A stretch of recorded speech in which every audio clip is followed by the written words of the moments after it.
Zeke Black is in the building. Zeke Black is in the building.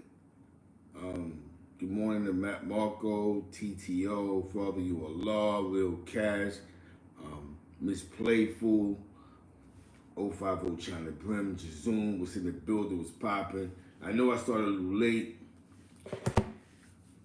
Sorry, I apologize for that, but there's a lot. There's definitely a lot going to be going on in the show. I'm gonna get my Hector Marquez Perez on. It's a lot of information, and it's a lot of dirt.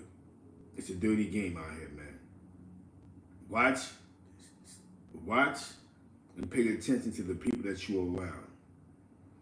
This is not a story about Wayne Perry and Alpo. This is just not that story because there's more names involved. It's about a man who killed people because he assumed that they were snitching. And he did the same exact thing. The same man who killed people, who killed the man because he assumed that he went to rob him for 100 bricks, or whatever the case may be. But allegedly you killed somebody because you said they was getting over on you. A man that created these narratives, even still to this day, weird narratives about how he killed somebody, how I stood on my 10 toes, how I'm outside. But this video isn't about Alpo. This video is about a dirty game. Now, I would like to salute Crown Courts TV. A couple of years ago, Crown Courts TV started covering court cases. He would order the paperwork off of Pacer.com. And during the Tradeway trial case, he was ordering the paperwork. And then one day, me and Crown Courts TV had a conversation on the phone. And Crown said, yo, I should do other things. So, of course, he went to other cases, which, if y'all was paying attention, he went to the AR Rab case. And the guy who was telling the AR Rab case. And then so on and so on and so on.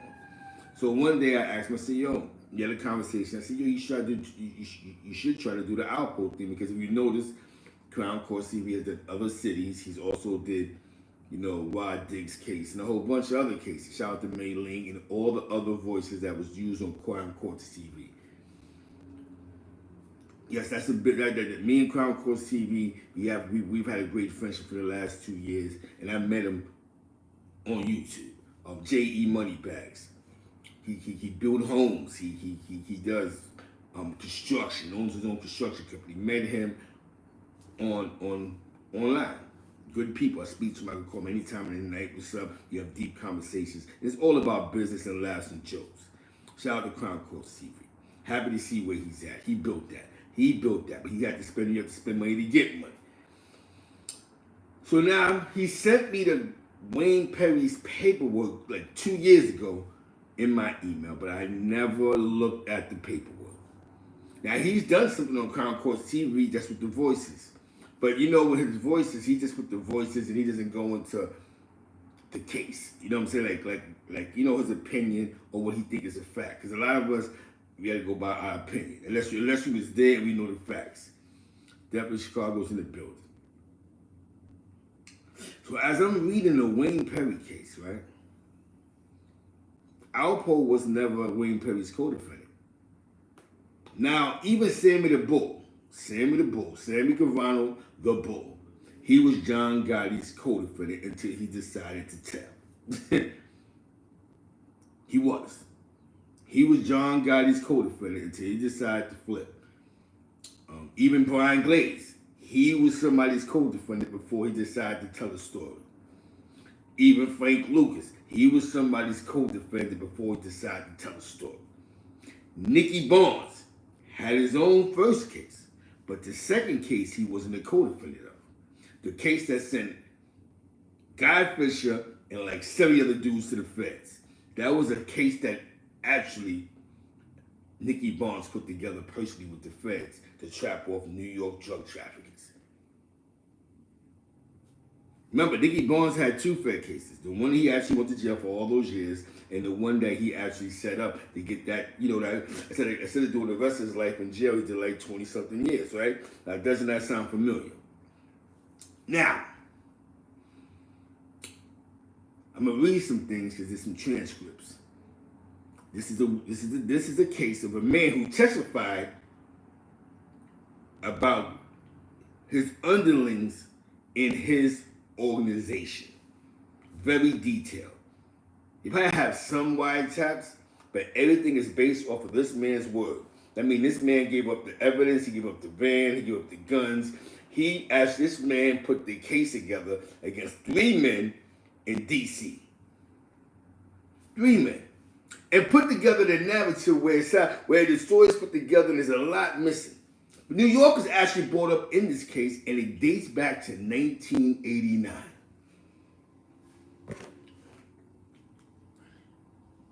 Find something legal to do, I swear to you people. Find something legal to do. Because I'm going to tell you like this. Alpo put that case together against Wayne Perry. Oh, it's 3 of them, not just Wayne Perry. Actually, it's 5 of them. I'm gonna read it off to you. And this case is based off of them selling drugs and catching bodies for Alpo. It's not just a murder case. It's a drug case and everything else that came with it. Hold on 1 second, party people, because this is just something for y'all, man. Let me get to my email, man. It's a dirty game, man. Tell your kids this, man. If you got your grandkids by you, your kids, they're 17, 18, that believes that they're great leaders, will never do this to them. This is what this man did to these guys in DC.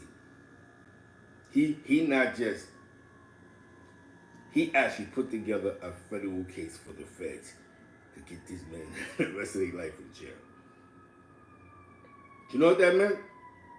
He got caught for one fed case and put together a whole nother one.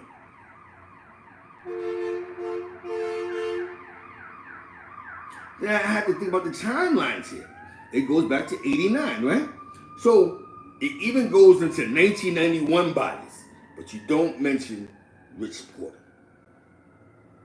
Oh, because I mentioned the Rich Porter, make it look like you was a part of it, no matter how you break it down or why you killed and robbed him. At that time to the feds. I don't want to put my name nowhere close to Darnell, involved or not involved. So he skipped that, but he went into the person he wanted to buy the guns for to kill Demencio. Oh yeah, he brought him up. The guy he bought 9 Tech 9s from in New York City to kill Demencio. So I want you Alpo fans to hop in my live right now and let's get there. Let's get there and go. You're just speculating, Zeke. This is just all speculation. I'm gonna give you the timeline because I got the timeline. Can y'all please get in here for all you fans that be like, yo, Zeke, what I'm saying though, he didn't mention Rich. He didn't mention him. What happened? Where are you Alpo fans at? I got the timelines of the case that Alpo Martinez put together. And I'm going to read it off to you niggas, man. In my Hector Marquez Perez voice. Because y'all only give respect, disrespect. I don't know what made y'all think I wasn't outside, but forget me being outside. It's about the paperwork, like they said, right? Well, I got the paperwork, and I got the timeline, I got the indictment. Wait till Crown Courts TV get the court transcripts of when he was on a goddamn stand. You know what I'm saying? Ah, yeah. Your fucking idol. Y'all, we're gonna see how you respect your idols. So please, can you Alpo fans please hop on my live? I want to teach y'all something today. Everything I said when y'all thought I was freestyling. And I didn't see this until 2 days ago. Y'all thought I was freestyling. So please. Here we go. Uh-oh. Here we go. And I'm going to be the nice and slow, but I stutter a lot. I stutter. You know what I'm saying? Wayne Perry. All right. The United States District Court for the District of Columbia. For those that's in the D.C. area, you'll know what I'm talking about. Where D.C. at, man? Pull up. Holding a criminal term, grand jury sworn in October 29th, 1992. Hit them like buttons. The United States of America versus Wayne Anthony Perry, Tyrone LaSalle Price, Michael Anthony Jackson. That's it. They was gonna put my lights out, and that's why I told, because there was none of that. There was none of that. There was none of that. There's only 3 people names in here, in this indictment. Wayne Perry, Tyrone Price, Michael Jackson. Michael Jackson? I knew Michael Jackson was getting to the bag. I knew that's why y'all killed him. I knew it. Y'all knew Michael Jackson was a part of this DC thing, getting some money, and y'all had the audacity. He had a couple of hits. He had Beat It. He had Thriller. Y'all took Michael out. Michael was probably the plug. But not that Michael Jackson. There was another Michael Jackson, too. He played for Georgetown. He wasn't all that, but he played with Patrick Ewing, you know. Yeah, he was on that Georgetown squad, but I ain't the same Michael Jackson. Another, you know what I'm saying, another African American with a great name. You know what I'm saying? Now, let's get there. Where my Alpo fans at? Let's hear the great story that,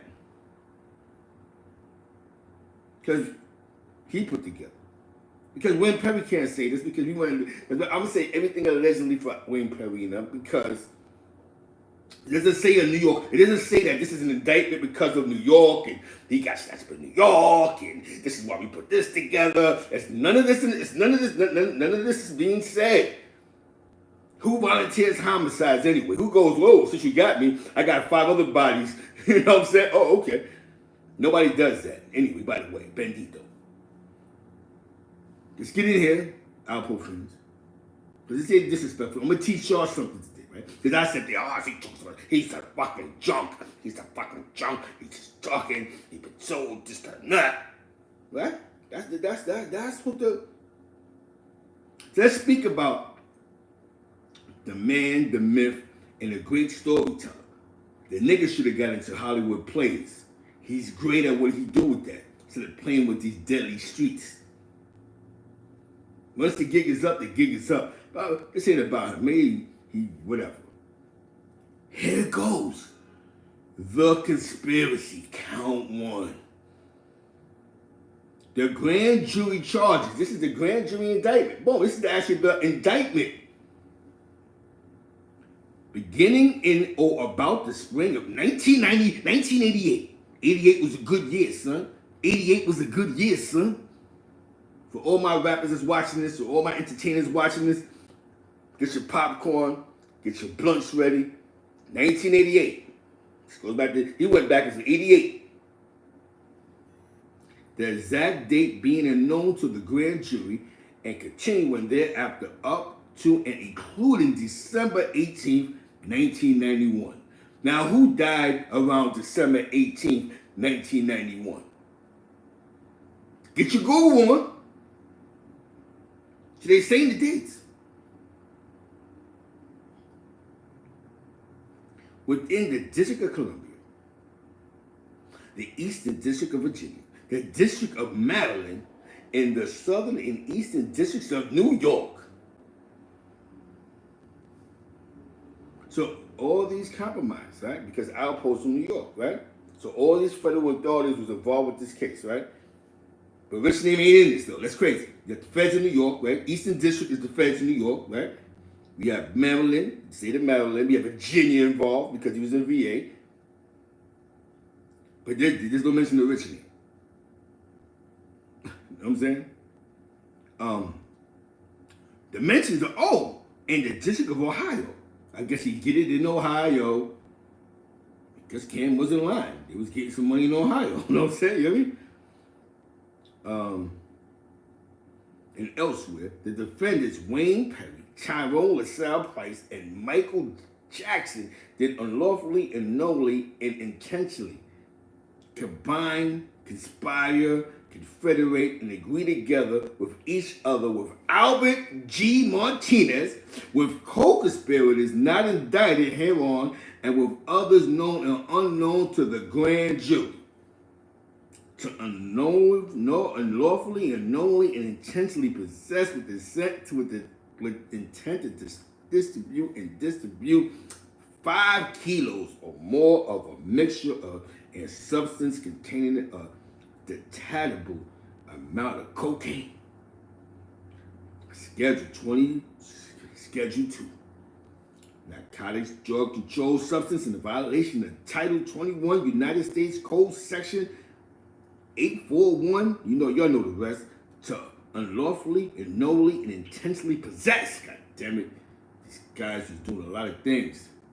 They was doing a lot of drugs out here. They was doing a lot of drugs. For all you Alpo fans, get in here. You niggas y'all criticize the people. Anybody that said something about Poe, y'all went crazy. I mean, millions and all these videos, y'all act like I know a real nigga. That's the type of nigga y'all co-signed though. That's a real nigga, so I get it and I respect it. I don't even care what I'm not even talking about. I'm just saying, in fact, when I say character and integrity, I gotta look at you. That man definitely, you know what I'm saying, you hear me? I gotta look at you. For those that criticize those that call them a rat, say it to his face. Say it to his face. You have to kill a nigga like him, and that's exactly what happened. You gotta kill a nigga like him. You can't be spraying around, I got beef with Poe. You can't do that.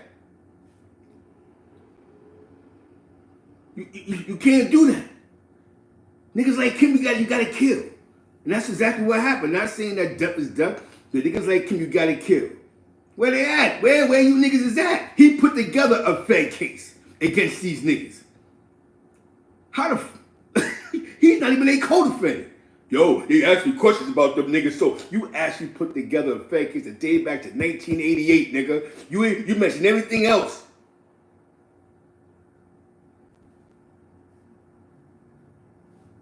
Where you niggas at? You niggas is watching. You're mad. You're crying bendito. I got the paperwork. Bam. Here it go. So I'm gonna tell you about the slander and slang and all the dickhead shit y'all was doing online, saying about people, not even online, people going crazy on people on Facebook and these social medias. Niggas ain't gangster about this. When you physically sitting down, you went back to 88. So now I believe Kevin Childs when he said, yo, he in my paperwork. Now I believe this shit now. He went back to 88. But nobody could get this out because he created the narrative already. So everybody's hating and his fake and his lies. So now it took him to pass on for us to get to the truth, nigga. And now we're gonna pass it on. Let me get back to the storytelling brought to you by the greatest narrator in the world. Do all the telling in the world, but couldn't keep himself alive. You heard?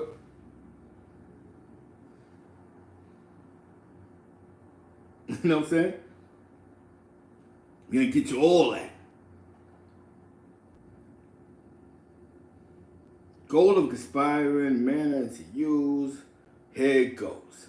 Manner to main to accomplish conspiracy. The defendants and other co-conspirators, both known and unknown to the grand jury, used the following manner and means to accomplish the objects of the conspiracy. Wayne Perry was the chief enforcer and bodyguard for Albert G. Martinez. You understand what I just said? This case has nothing to do with Alpo, but there's the feds put a case against a man who they have another man in federal custody, saying that we're not going to charge you with this. We're not charging you with this, but we're going to sit here and say that he was killing for you, though. Really, though. He was an enforcer, bodyguard for Albert G. Martinez and the drug conspiracy. The Martinez Drug Organization, they called it. They called it the Martinez Drug Organization. Picasso Lane, even Sammy the Bull was John Gotti's co-defendant before he told, bro. You know what I'm saying? We can't get around this one. Even Sammy the Bull was his co-defendant. Not his co-defendant, it was John Gotti's co-defendant. He was. There wasn't no separation He told, then they start separating him from the case. Even the guy who put together Goodfellas was a co-defendant in that case before he decided to snitch. The only two cases that we know about where there was federal investigations and under other people naming organizations was Nicky Barnes and now the great Alpo. He was never Wayne Perry's co-defendant. How dare he say he was my Cody? He was never his co-defendant. Debbie, salute.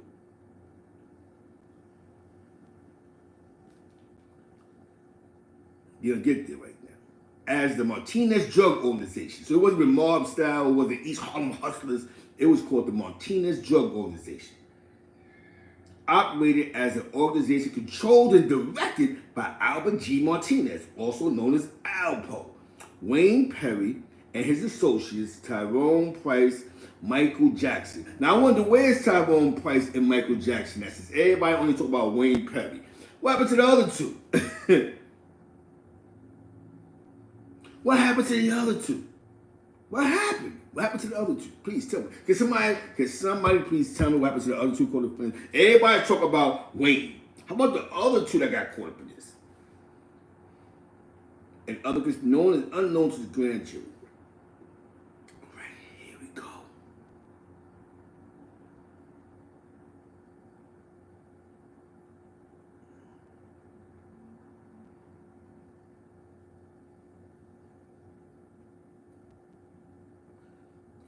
Okay. We getting there.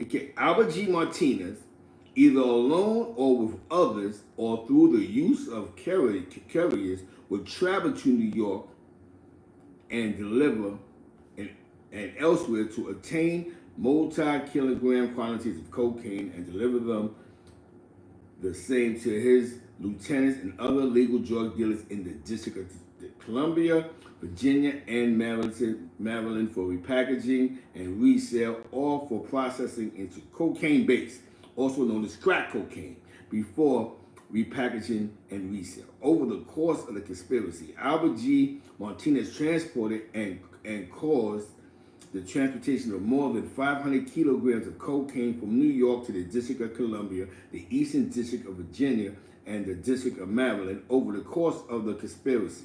Albert G. Martinez thereby this is more of a drug case than a homicide case. So for all those that thought that this was an infamous killer bee case, like these young boys is killing each other, there was this homicides in the case. This is really a drug case. This is actually a drug case that just dealt with violence. It's actually a drug case. This is what it is. You see what it's saying at the grand jury, right? Drug case. It's a drug case. What he was doing, he was selling drugs. This is actually a drug case, party people. It's a drug case with other crimes involved with the drug case that came with it. This is number 3, right? Court papers, grand jury minutes, conspiracy, therefore disappeared. Okay, here it goes. Martinez transport caused the transportation of more than 500 kilos of cocaine from New York to the District of Columbia, the Eastern District of Virginia, and the District of Maryland. Over the course of the conspiracy, Albert G. Martinez thereby distributed approximately 200 kilograms of cocaine to David Mark Armstrong. Now, where's David Mark Armstrong at? You hear me? He gave 200 bricks to David Mark Armstrong. I wonder where he at.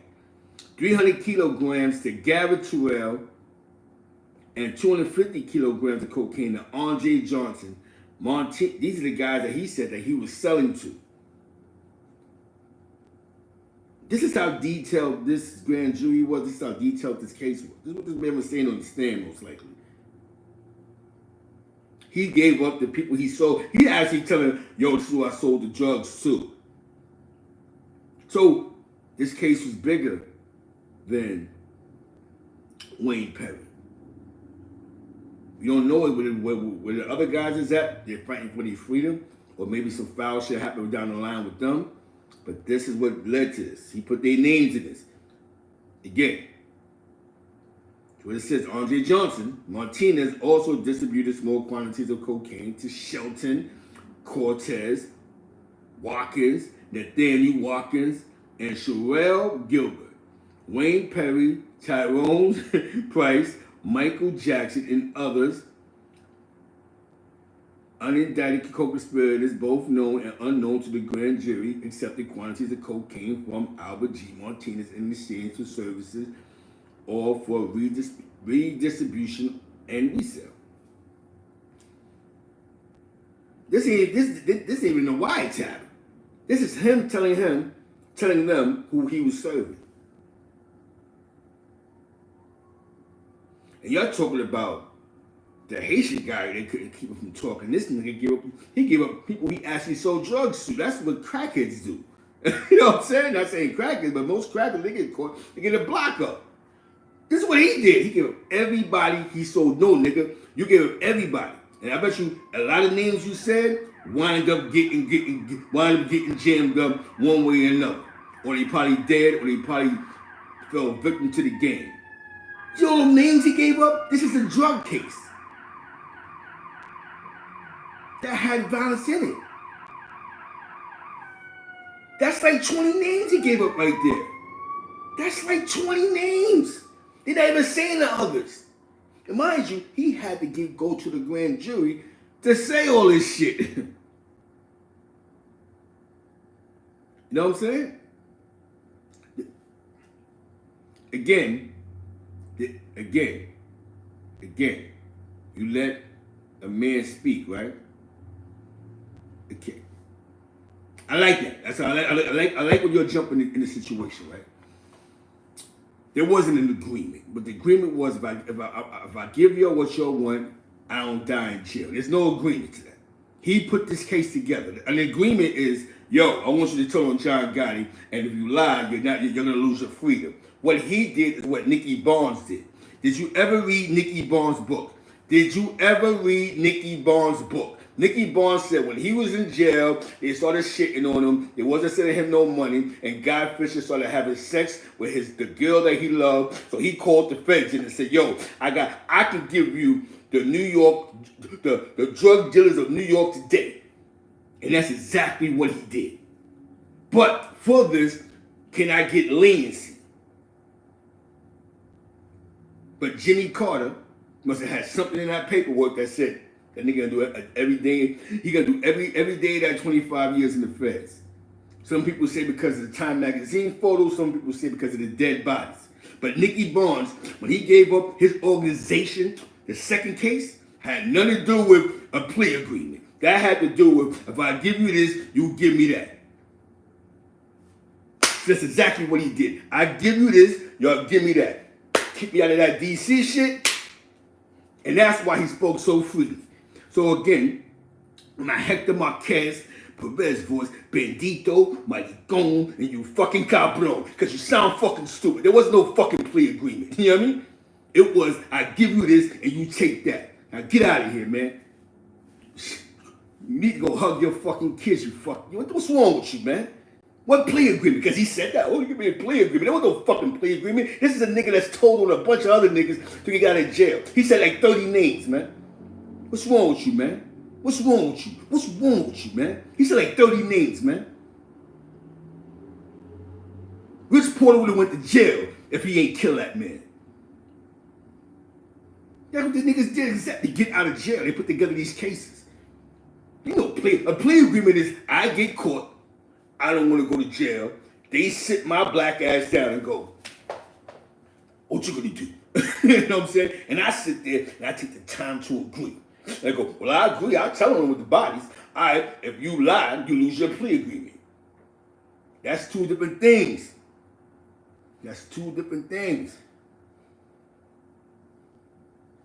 Nobody hype. It's just that you Outpost fans be wilding. Because y'all wild from the fact because y'all watching DVD and think that's real life. The reason why I get hyped for because niggas is trying to save the youth, and then what you're telling the youth is, yo, he's standing on 10 toes, even though he told you that's real. That's not real. That's not reality. You don't do crimes to somebody and go, you know what? They're gonna be my sacrifice. Yo, I'm gonna give you up. So it's not about nobody being too hype. It's about shutting the fuck up and listening. And don't be a fan. Don't tell me about a Fed magazine or a DVD.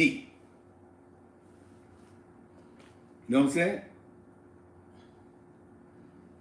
Like I said, I don't know where the rest of them niggas is at, but he made this case about them. You know what I'm saying? This is the case that he put together. That's it. Cause we're gonna go back and forth with this being an Alpo fan shit. Let's go back into the storyline. You went back to '89. You just go back to the Alpo story thing. Uh-oh. Let's get there. There's other names that he said in this. There's other names. Hold on, let's get there.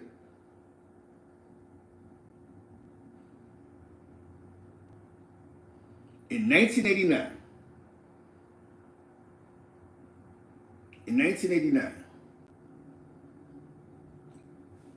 July 1989, the exact date being unknown to the grand jury within the District of Columbia, Albert G. Martinez procured Shelton Cortez Watkins and other co-conspirators not indicted to kill Lawrence Denny Harris upon learning that Lawrence Harris intended to steal a quantity of cocaine from the Martinez organization.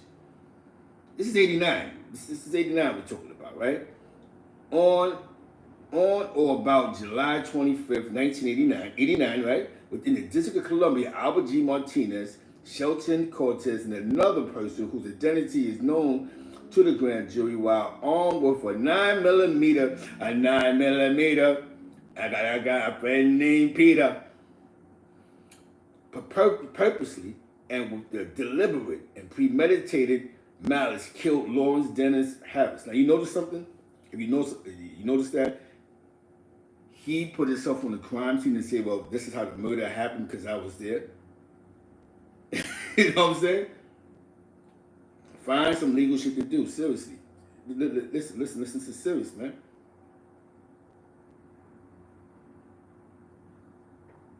Seriously, find some legal shit to do. You know what I'm saying? I got that 9mm.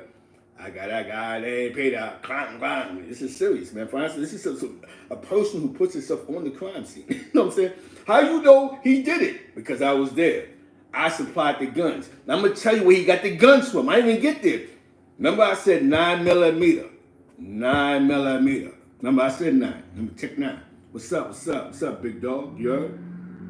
So they killed Watkins because he was a thief. He was a thief. You know what I'm saying? He was a thief. That's 89, man. We still going down the list. Uh-oh. Let's go on to Merry Christmas, December 1989. The exact date being unknown to the grand jury within the District of Columbia and elsewhere. Wayne Perry. Question: what year did Darnell get kidnapped? Can somebody put that? Can somebody Google that and put that inside the chat, please? Can somebody put what year Darnell passed away? Darnell Porter, when he first got kidnapped. Can somebody please put that? Yo, June, can you Google? Can somebody Google what year and time that Darnell got kidnapped? Because I was still in high school, so I believe that was 89. December 89. Mr. Warbucks. December 89, right? Remember, this is when Rich Porter was going through all his shit. Remember, he's going through his shit. He was going through a lot, right? Remember that. Rich Porter was going through a whole lot. His brother was kidnapped. Remember, December 89. We're going through a timeline.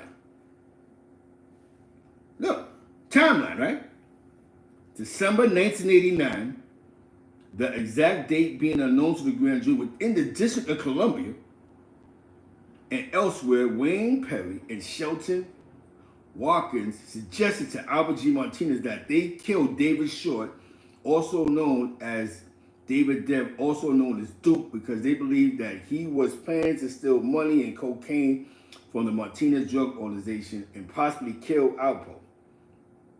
On December 26, 1989, within the District of Maryland, Wayne Perry, together with Albert Martinez and Shelton Cortez Watkins, while armed with a 25mm and a .38 caliber firearms, purposely and with deliberate and perpetrated malice killed David Short, also known as David Duke, also known as Duke, by shooting him, right?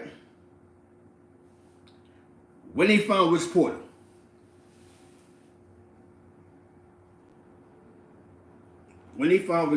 their body, when they found Rich, please, just Google it. Can somebody please Google when they found Rich Porter? Because all this is DC. He's on a murder spree, right? Killing anything moving. He's selling drugs heavy.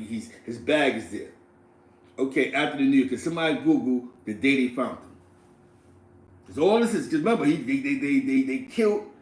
they killed Duke December 26th.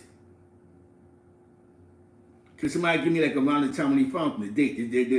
There should be a date when they actually found the body.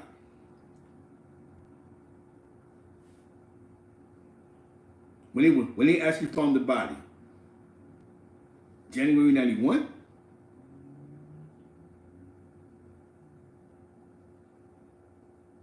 Had to have been 90. Because, and Darnell got snatched in 89. So you tell me they held his brother hostage for 2 years?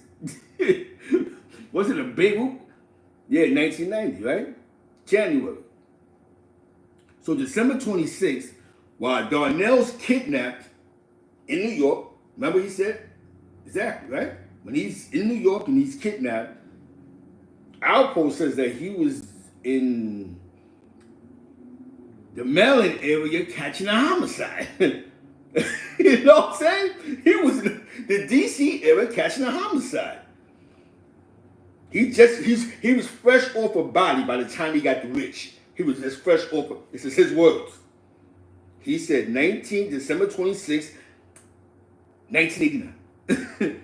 They killed Duke. Duke was supposed to steal some work, you know what I mean? And supposedly wanted to kill Poe. Then there's a long stretch of dates missing. Because the next date that they speak about is May 12th. So what happened in 4 months? January, February, March, April. Poe's back. It's May. May 12th, within the District of Columbia, Wayne Perry distributed a quantity of illegal drugs to James Henson, for which Henson was indebted and which debt Henson failed to pay. So basically, you know what I'm saying? On or about May 12, 1990, within the District of Columbia, Wayne Perry, while armed with a pistol, purposely and with deliberate malice, killed James Henson by shooting him with a .380, thereby causing injuries for which James Henson died on or about May 12th. So there's 5 months of Alpo life that he doesn't mention in this case. Even though he brought up the New York thing, he bought kilos of cocaine from New York. He's bought up probably over 100 names that he sold the drugs to. But for 5 months, there's no mention of this Rich Porter situation. They even killed somebody allegedly before he came back to New York to check on Darnell.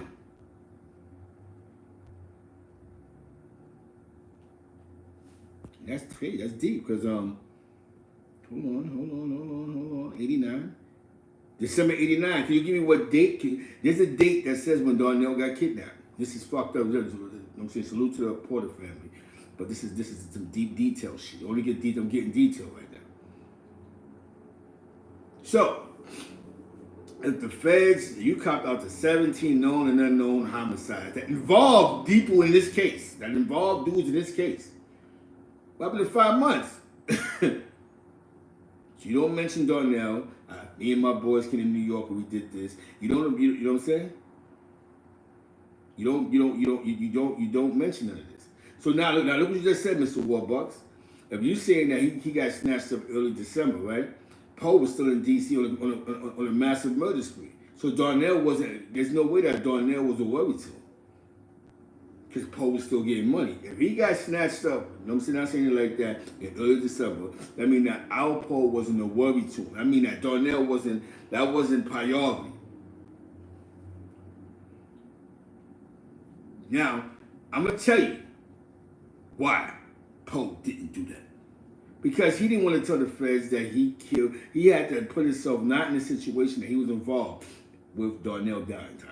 Even if it was his brother robbed me and I killed him because he robbed me, but he was going to go get his brother back. He didn't want to have his name in that mix, which would make common sense because they're not going to look at it that way. Nigga, you was involved in what you're trying to do. You know what I'm saying?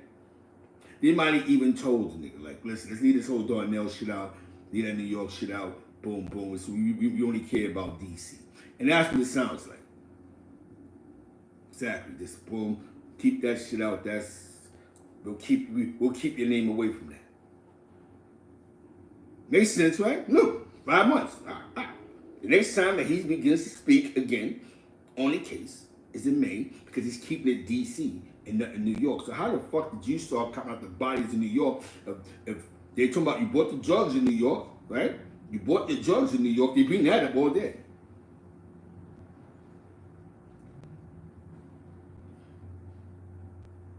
Uh-oh, I got some more. Uh-oh. Here it goes. January 25th, 1991, at the direction of Albert G. Martinez, Kevin Jerome docket ordered and pled in his own name 2 cellular telephones through Cellular One Baltimore. Wow, they had Cellular One already out there in Bmore? Man, with the phone numbers, they even got the numbers 301-919-3140. You know what I'm saying? For the use by Albert G. Martinez and other members of the Martinez Drug Organization. On or about February 10th, 1991 on or about 1991 in New York, right? They were in New York again. Albert G. Martinez purchased 8 9mm pistols from Michael Kelly for the use by members of the Martinez Drug Organization.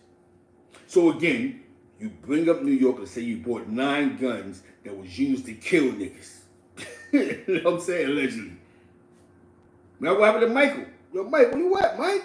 Michael Kelly, what happened to Michael Kelly? What the fuck is Michael Kelly? Never heard his name before, right? On or about February 27th, this is his words, Mr. Martinez. Now, this isn't wiretaps. You're not saying they might have somebody, but this is just all of his words.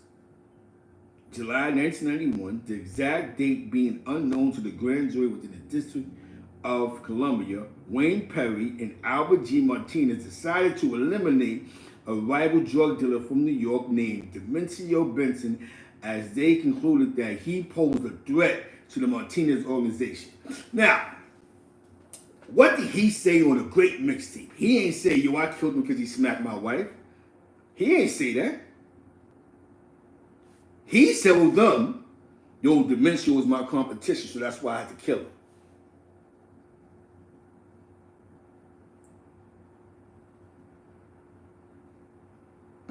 He said Demencio had to die because he smacked my wife. And then he get a lady up there and go, yeah, because something happened. And yeah, they all gonna agree to a bag. Everybody agrees to a bag, but that's not what you said the first time. When you sat in front of the courthouse. When you sat in the court, you didn't say, yo, we killed him because he smacked my wife.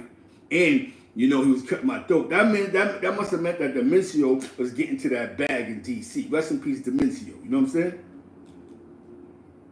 But that would have never got out there. That's what he said, right? Until the paperwork come out. It took the man, you know what I'm saying? Until the paperwork come out. Is what he did. He killed it because he was getting money. So what's happening? So you gotta see that. Dude, he's a great narrator. He ain't nobody's friend. You know what I'm saying? He was in court. This is court. He ain't saying nothing about, I had to. Everything is detailed that he said about everybody. I killed Duke because he was saying that he wanted to rob me. I killed such and such because he owed me some money. I killed him because he was my competition. Yeah. But all in all, you know what it was. He wanted to make it sound like, yeah, he thought it was all that, and he smacked my wife. No, he was getting more money than you, Duke. You hear me? You know what I'm saying? He was your competition from New York. You hear me? And that's why you got rid of him. Competition. It happens. A lot of Brooklyn niggas, they may not be, a lot of famous Brooklyn cats get money out of town. That's been known for generations. Brooklyn cats, Albany, Syracuse, Rochester, it's always Brooklyn cats, you know what I'm saying? They get money out of town. Boston, the Carolinas, that's just Brooklyn. Brooklyn cat, you know what I'm saying? Yeah, you know what I'm saying? That's what he said, right?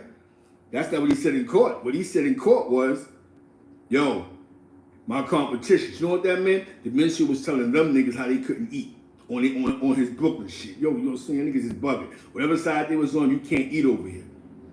That's what that was about. You know what I'm saying?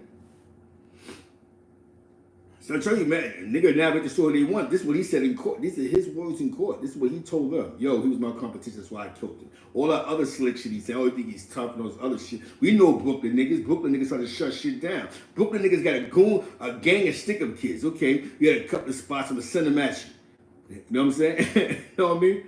Brooklyn cats will tell you can't eat on the block out of town. That's what they good for. Yo, son, you get it, son, but you can't be here. You know what I'm saying? That's what Brooklyn niggas do. You know what I'm saying? That's what BK niggas do. I'm going, you know what I'm saying? So that's why he probably thought nigga think he tough. Or no, that's why he said what he said, because you know that's probably the only nigga that probably was like you know, give him a hard time down. So nigga, I ain't going no what? Because if he was getting 100 bricks, imagine what Dementio was getting. You know what I'm saying?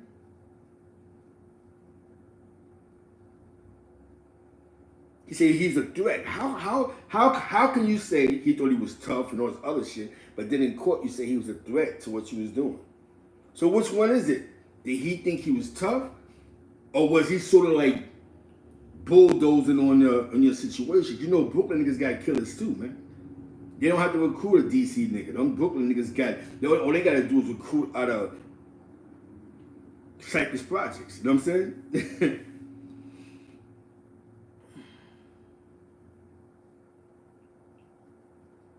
Again, he gave the nigga who had the gun up. You know what I'm saying? Okay. July 1991. Let's get to that.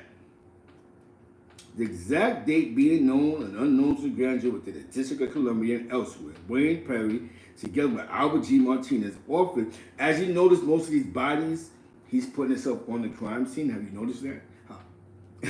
You know what I'm saying? Have you noticed? What verifies these homicides is that, yo, I was there. That's why you gotta watch the niggas you running around with, man. Stop thinking you gotta watch. So we gotta watch individuals that you're running to spin these blocks with. You know what I'm saying? If he would kill Michael Salters, also known as Michael Frey. Hold on, you know what, dude? Okay, hold on. On about July, exact date being unknown, grand jury within the District of Columbia and elsewhere, Wayne Perry, together with Albert Martinez, offered Michael Anthony Jackson approximately $9,000 in cash, a half a kilo of cocaine, and a 9mm. Remember the nines they bought from the guy Michael? Remember whatever his name is, Michael from Harlem, wherever the hell he's from. They bought the guns.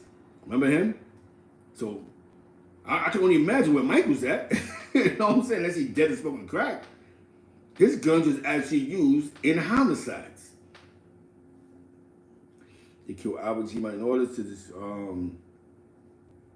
9 cash, half a kilo of cocaine, 9mm pistol. If he would kill Michael Salters, also known as Michael Frey, on or about July 16, 1991, within the District of Columbia, Michael Jackson, together with Wayne Perry and Albert G. Martinez, while armed with the 9mm, purposely and with all deliberate and premeditated malice, killed Michael Salters, also known as Michael Frey, by shooting him with a 9mm pistol.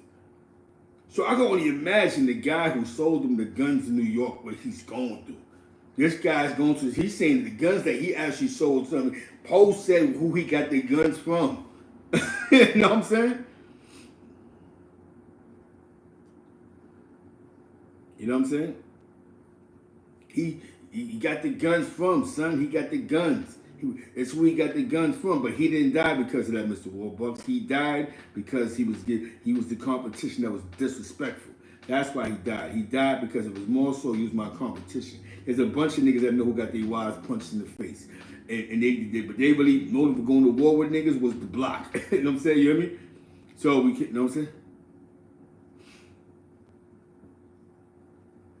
This is the court documents, brother. This is the court documents. Yes, this is legal court documents, brother. Who said that? A bunch of white guys that we don't know that's saying that the FBI agent or retired FBI agents? Is that who's saying it? Bang. This is paperwork. This is legal paperwork. He was there. This is what they went to the grand. This is what got them indicted. Them saying he was there, and him sitting on that grand jury saying how he was there. Again, you let them narrate this story. These videos you'll watch, these DVDs. Shout out to the DVD dudes though, like Fed Magazine. Shout out to Dame Dash. You know what I'm saying? You know what I'm saying? But their case ain't sealed. Wayne Perry case ain't sealed. Wayne Perry case ain't sealed. And this is Wayne Perry's paperwork. This is Wayne Perry's paperwork. See, that's not sealed. See, he's good with his paperwork, but you can't get around everybody else's paperwork. And how we got Wayne Perry's paperwork was Pacer.com. So now when you say that you wasn't at these bodies, that's not what you said to grand jury, dog. You know what I'm saying? Says you was there. Yes, this is Wayne Perry's paperwork. For those that don't know, that they came in here late, I'm reading Wayne Perry's paperwork. Maybe he never thought that Wayne Perry would put this in the streets because Wayne Perry's fighting for his freedom. I have to say with the homicides, allegedly, I wasn't in D.C. That's crazy, right? He said he was there. See, he probably felt because my paperwork is sealed, they would never find out the truth. And I could create any narrative. They could make all these, and now look what they do, all these videos and all this. You sit back and you laugh, and when you know the truth, then bam, the truth hits you right in the face. So you said you was there. Salute to Mei Ling. Salute to the Crown Court TV family. Salute to Mei Ling, she's in the building. Shout out to Southern Belle, she's in the building. Shout out to Miss Playful, she's in the fucking building. You know what I'm saying? Again, he said he wasn't there, right? We done read 3-4 bodies where he said he was there. We read 3. The Henson body, right? Duke, Henson, he was there. Frey, he was there. He even said who he bought the 9mm from. He even said who he bought the guns from. In New York, he bought 9mm, 9 Tech 9s, which is used in homicides. I wonder where he at. So now when Kevin Chow said, yo, he was in my paperwork, now y'all would believe it now?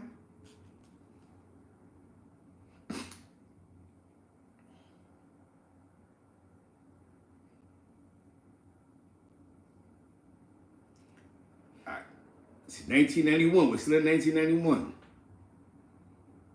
Yep, they're all in this paperwork too. Listen, they're in this paper. They're in this paperwork too. There's a lot of people in this paperwork. He was detailed. You know what I'm saying? You know what I'm saying?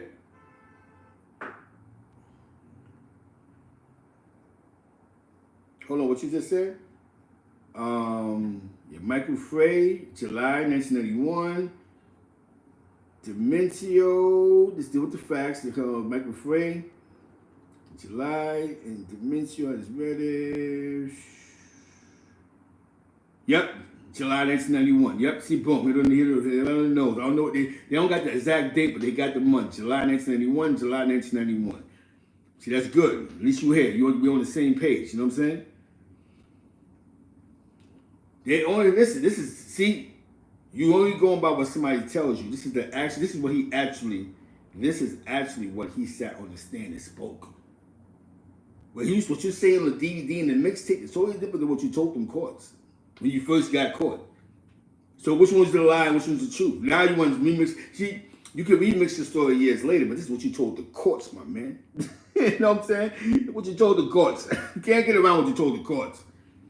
You can't get around what he told the courts. He said it was him, boom, boom, they killed son. Because he was competition. Had nothing to do with, yo, I had beef with him, he beat my girl up. He didn't go into all that. He just went into, he was competition. His words. I would love to hear when they finally get those. Woo. Yeah, I think it's the slandering campaign, but it's really not. I'm just showing you this is Wayne Perry's paperwork. You heard me? You know what I'm saying? They don't say that, they just say July 1991. I don't see a date, but y'all say the same thing because that's what he said. Maybe I could go with that. It just says July 1991, July 1991.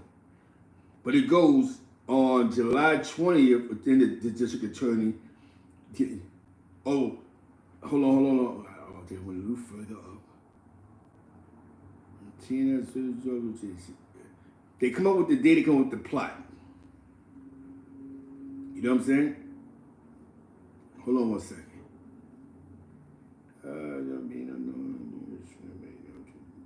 Okay, it goes on July 19th. That's when they bought the boom. On February, Albert Chief purchased a 9mm from Michael Kelly. So he bought the guns. You know what I'm saying? Yeah, they was getting busy. I'll tell you that. They was getting busy. On about anyone today. He killed Demencio. On the Michael Frey.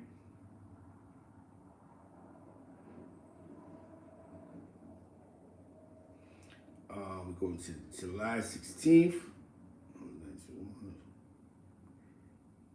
Okay.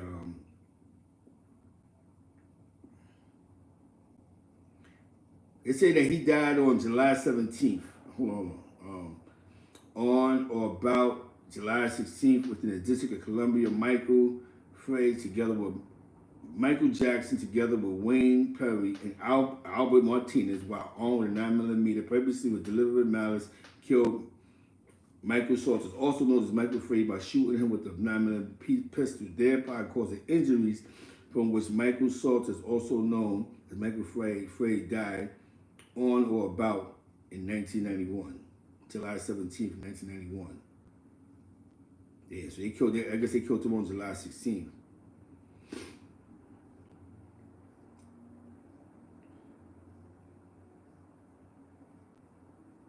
I guess they wanted to kill Elevate Carter because she had been telling people that on July 20th. Listen, this is crazy. A couple of days later, July 20th, 1991, within the District of Columbia, Wayne Perry told Albert G. Martinez that he wanted to kill Evelyn Carter because she had been telling people that he, Wayne Perry, had been responsible for killing Michael Frey.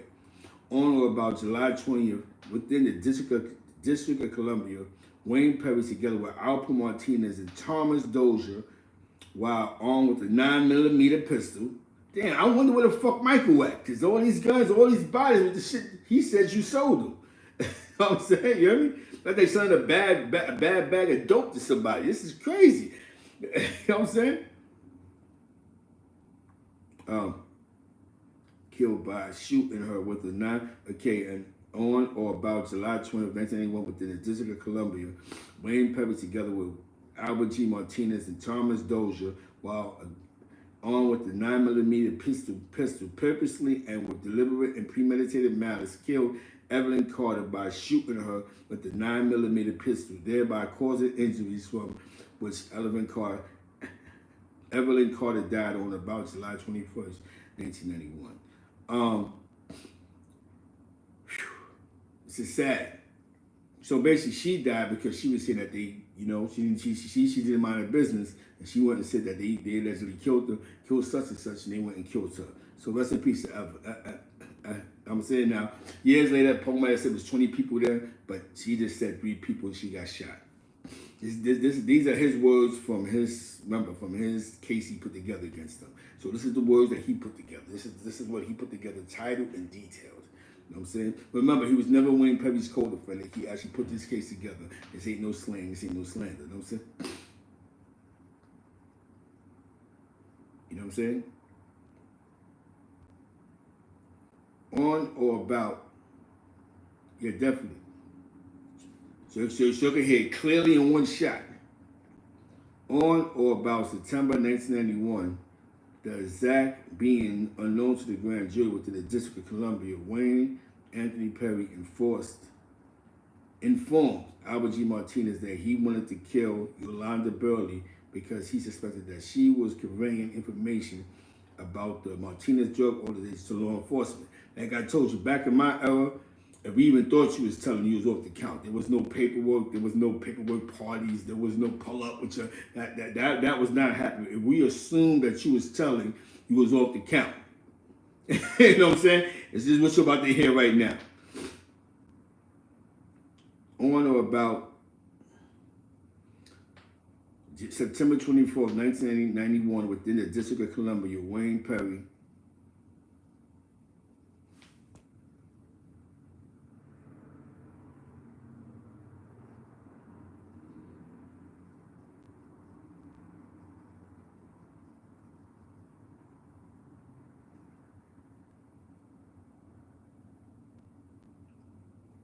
It ain't what you talking about. I don't know what you talking about. All I narrate is informants paper. Who said that?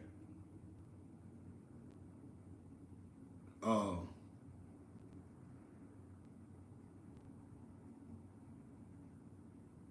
And he wrong now. She just does the case. She does everybody's case. It doesn't matter who it is. You know what I'm saying? Rod Diggs ain't a rat, right? You trying to say Rod Diggs is a rat. You saying that. You trying to say Uncle Murder's a rat. You trying to say that. Like that they just do cases. They do cases from state to state. That's all they do. They do states. They do testimonies. So the informant gets on the stand, she's reading the testimony. It has nothing to do with personally, let's look for people that's ratting. You know what I'm saying? People ain't doing that, man.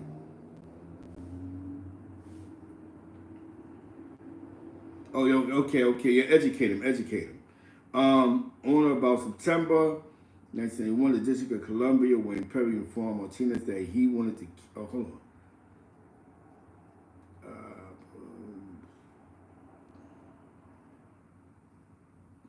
Okay, on or about September 24th, 1991, within the District of Columbia, Wayne Perry, Tyrone Price, together with Albert Martinez, again on the crime scene, and Thomas Dozier, while armed with a 10-millimeter pistol and a dangerous and deadly weapon, that is a knife, purposely and with deliberate and premeditated malice, killed Yolanda Burley by shooting her with a 10-millimeter pistol and by stabbing her with the knife, thereby causing injuries from which Yolanda Burley died on or about September 24th, 1991. So they killed her because they thought that she was telling. So if she wasn't telling, that's crazy, man. Rest in peace, her soul, man. That's because they thought she was telling. They killed her. On or about September 28th, 1991, in the District of Columbia, Wayne Perry informed Albert Martinez that he wanted to kill Alveda Hopkins because she had informed law enforcement authorities and the grand jury that she witnessed Perry shoot and kill James Henson. On or about September 20th, 1991, within the District of Columbia, the defendants Wayne Perry, Tyrone LaSalle Price, together with Albert G. Martinez and others known and unknown to the grand jury, seized, confined, kidnapped, abducted, and carried away Alveda Hopkins with the intent to hold and detain Alveda Hopkins for the purpose of assault. Wait a minute.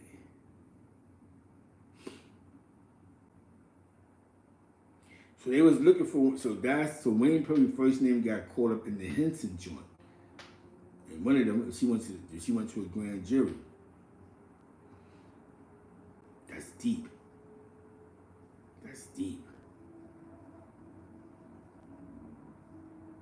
From or about 1991 to or about September 29th, 1991, within the District of Columbia, Wayne Anthony Perry, Tyrone Price, together with Albert Martinez, Thomas Leroy Dozier, unknown to the grand jury, while armed with a .32 caliber pistol, purposely and with deliberate premeditated malice, killed Alveda Hopkins by shooting her with the .32 caliber pistol, thereby causing injuries for which Alveda Hopkins died on or about September 29th, 1991.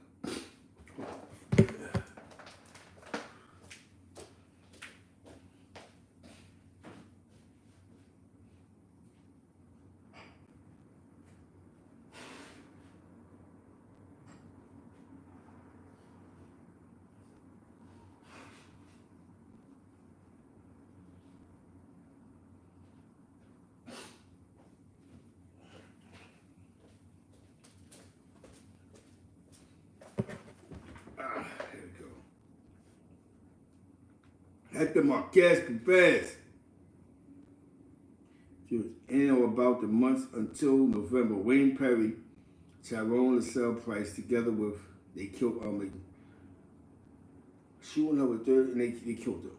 In or about the month of October 1991 until November 7th, 1991, Wayne Perry, Tyrone Price, together with Thomas Dozier, Jerome Kersey, Albert Martinez, and other co-conspirators not indicted unlawfully, knowingly, and intentionally distributed approximately 150 grams of cocaine, a Schedule II narcotics drug controlled substance, in the Botanic Gardens apartment complex in Washington, D.C., which cocaine was supplied by Albert G. Martinez. So he took a chance to ride around with 8 guys to drop off 150 grams to the projects. I've never been there before, but it's called Botanic Gardens apartment complex in Washington, D.C., the projects. In or about the month of October 1991, the exact date being unknown to the grand jury within the District of Columbia, Michael Jackson informed Wayne Perry and Albert Martinez that Garrett Terrell was planning to rob the Martinez Drug Organization of an expected 100 kilos of cocaine shipment, along with cash to be used as the down payment for cocaine. I thought it came from some guys in jail.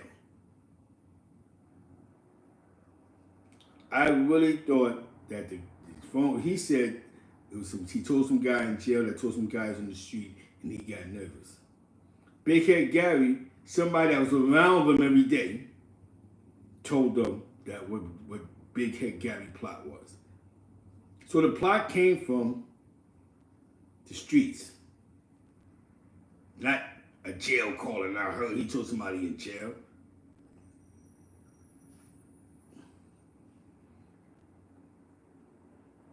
See? Michael Jackson informed Wayne Perry and Alpo, right? It didn't say Michael Jackson was in jail.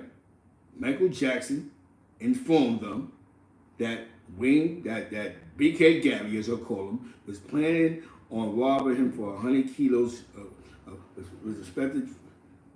was going to rob him for, along with cash to be used as a down payment for cocaine. From or about October 22nd, 1991 to or about October 23rd, 1991, within the District of Columbia, Wayne Anthony Perry, Tyrone LaSalle Price, together with Albert G. Martinez, Thomas Dozier, Jerome Kearney, and other co-conspirators known and unknown to the grand jury, while armed with a .38 caliber and 9mm pistols they got from New York, son. At least you know those guns came from New York. Those is pole words, you heard? They came from New York, son. You know what I'm saying? 9mm purposely, with deliberate and premeditated malice, killed Garrett Terrell by shooting him with the .38 caliber and 9mm pistol, thereby causing injuries from which Garrett Terrell died on or about October 23, 1991. E-Band Films was popping. E-Band Films is in the building.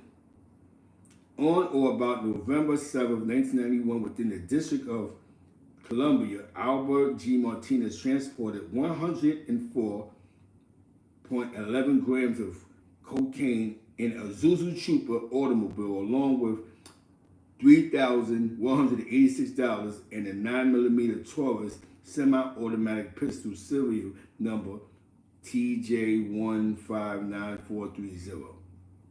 You know, the feds are very detailed. On or about November 7, 1991, within the District of Columbia, Albert G. Martinez unlawfully and knowingly and intentionally did possess with the intent to distribute 104.11 grams of a mixture of substance containing a detectable amount of cocaine. Wow. So did Poe catch a case in D.C. of 100 bricks that we never knew about? Unless he told them, yo, I had 104.11 grams. Nobody's that on point with the numbers. And this was November 7th, 1991. It says basically he did in the District of Columbia. Oh, he got caught with 100, not bricks, but grams. Known and lawfully, intentionally did possess with the intent to distribute 104 grams of cocaine. So he had to catch. Hold on. A schedule to narcotic drug control stuff because you know DC is like Fed. I guess you go to the feds when you get arrested. Oh, I got you. He got okay. This is when he got locked up on or about November 7, 1981 in Arlington, Virginia.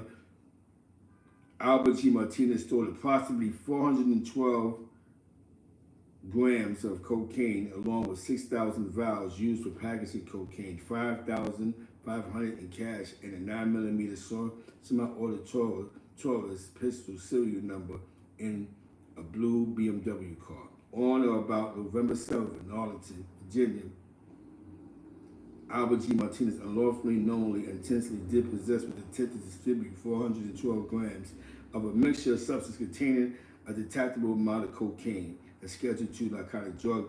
So it's like he caught 2 cases. The enterprise, count 2. That was all count 1. In the indictment, that was just the count 1. This is count 2.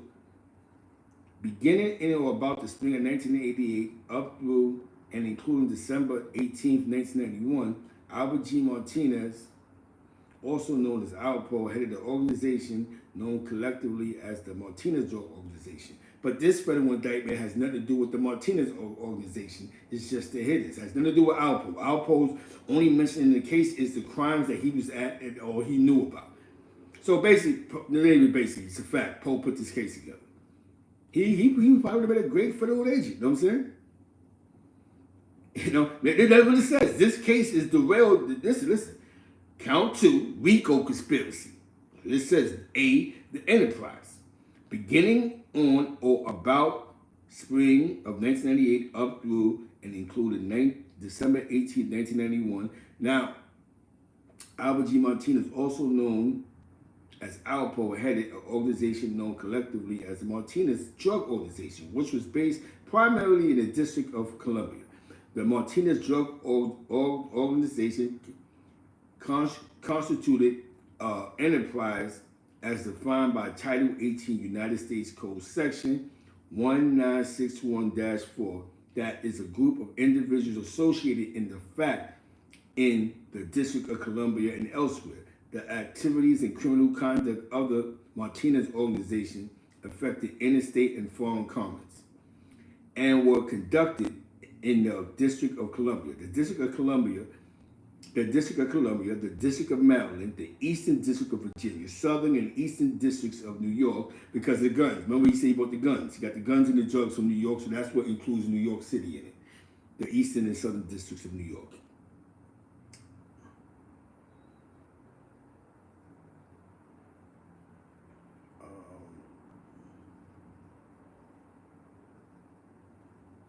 Eastern of New York, the Northern District of Ohio, and elsewhere. The principal goal of the Martinez Drug Organization was to acquire money and other wealth through the distribution of controlled substances, namely cocaine and cocaine base, also known as crack cocaine. Role of the defendants.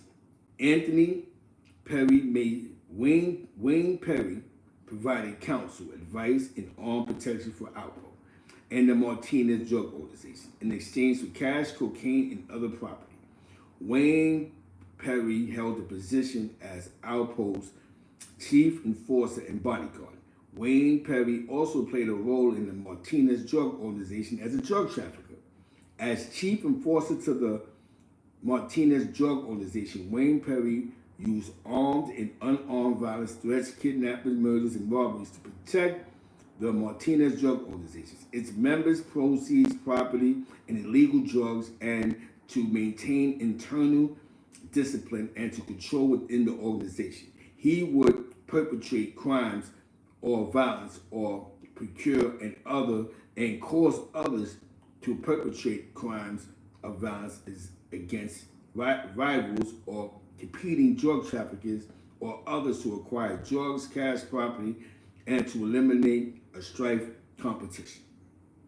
So Wayne Perry was like he was the consigliere of the organization. You know what I'm saying? The multitask. That was Wayne Perry's position in the situation. He was the multitasker. He was the go-to guy. In the mob, they called consiglieres. You know what I'm saying? That would have been his title, the consigliere. Plus, he was top cop. You know what I'm saying? You know, top dog security. You know what I'm saying? As chief bodyguard, Wayne Perry would perpetrate crimes of violence or procure and cause others to perpetrate crimes of violence to maintain, promote Albert Martinez's position as head of the Martinez Drug Organization. This is what your boss says. This is why you can't have this is from the mouth of a boss that put this together. What Wayne Perry's position said. You know what I'm saying? You know what I'm saying?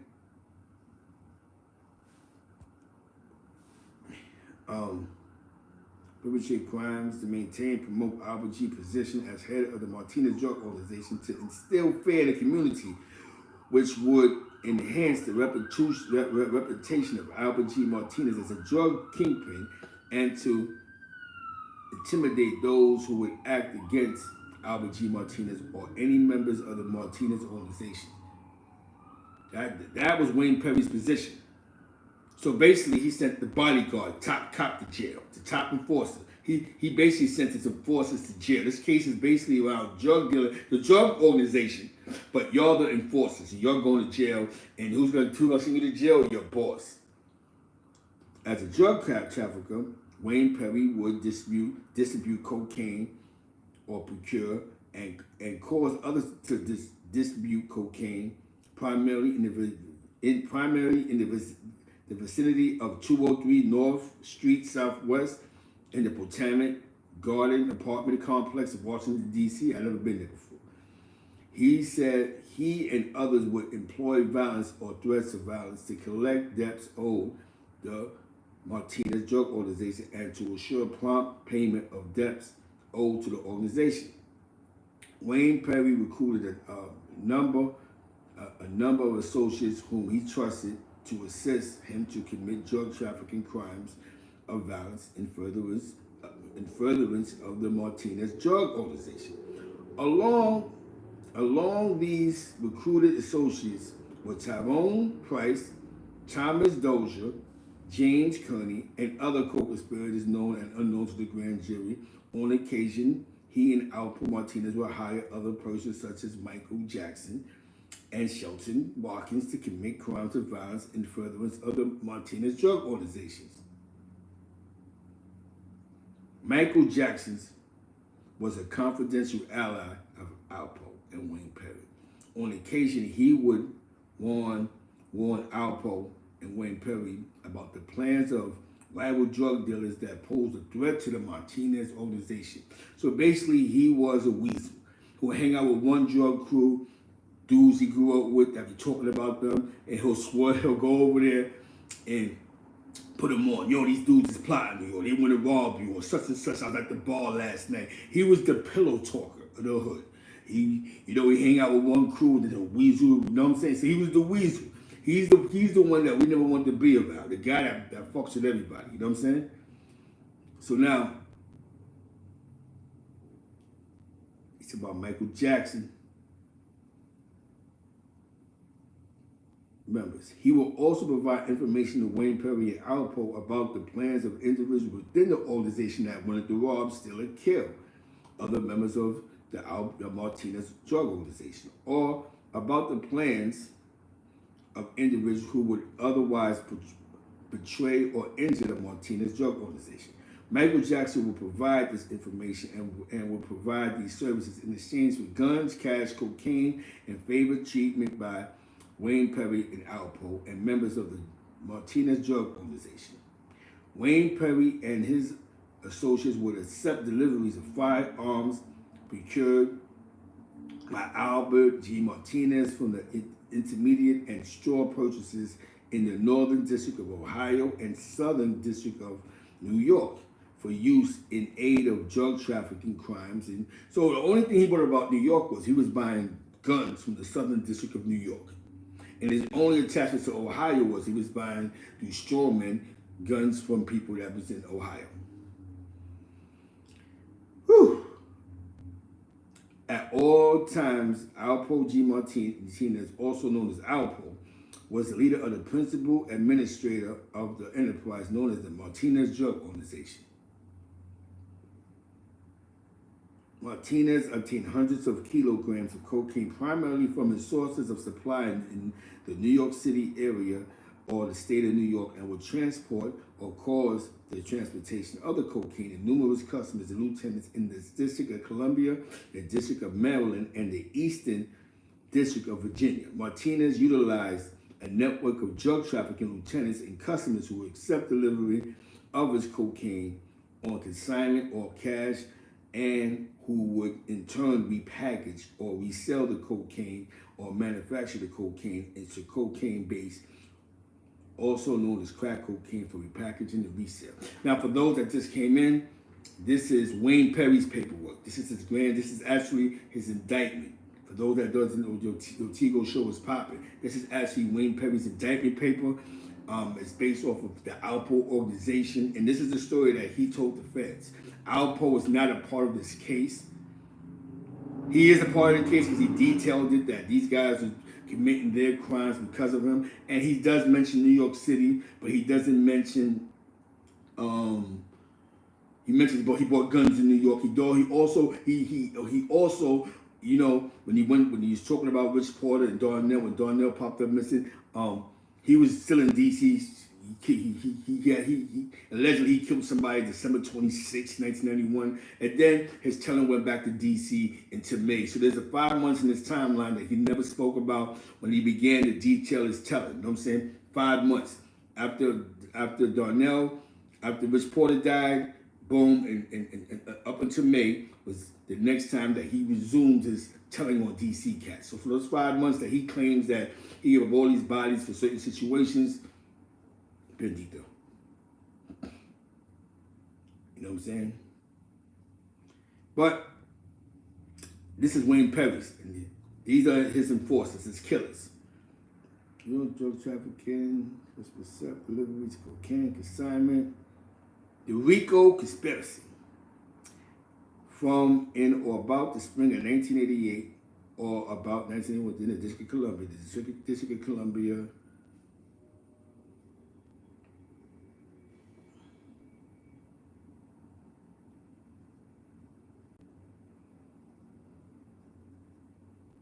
yeah, this is crazy. He really put this together.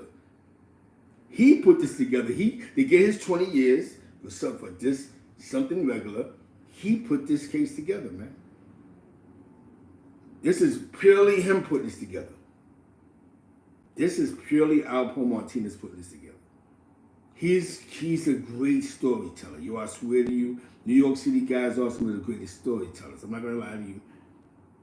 Some of the greatest storytellers. He told a great story. Detailed too. He was detailed. And he put himself on the crime scene. Then he goes on the DVD and make it sound like, yo, it's 30 of us, and da. No, he was very detailed. Because he had to put himself at the motives for it to make sense.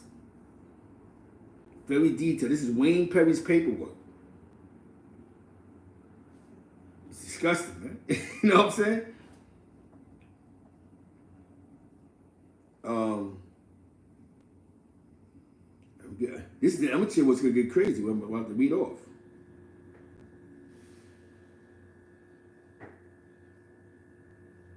Hold on 1 second.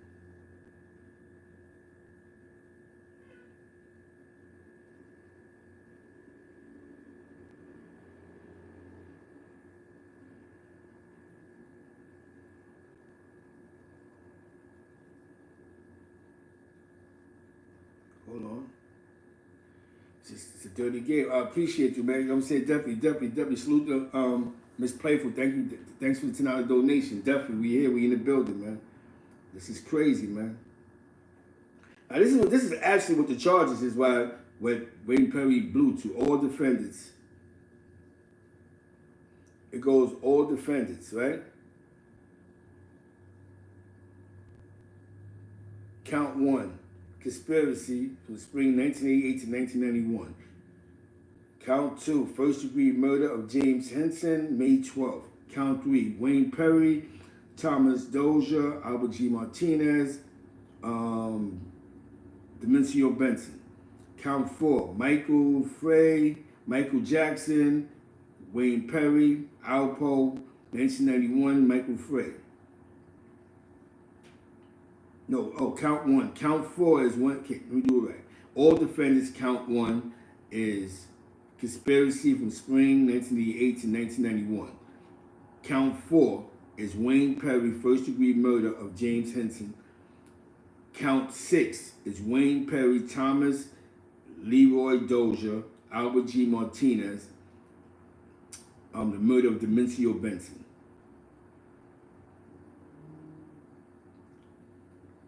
Count 8, Michael Jackson, Wayne Perry, Albert Martinez, the murder of Michael Frey.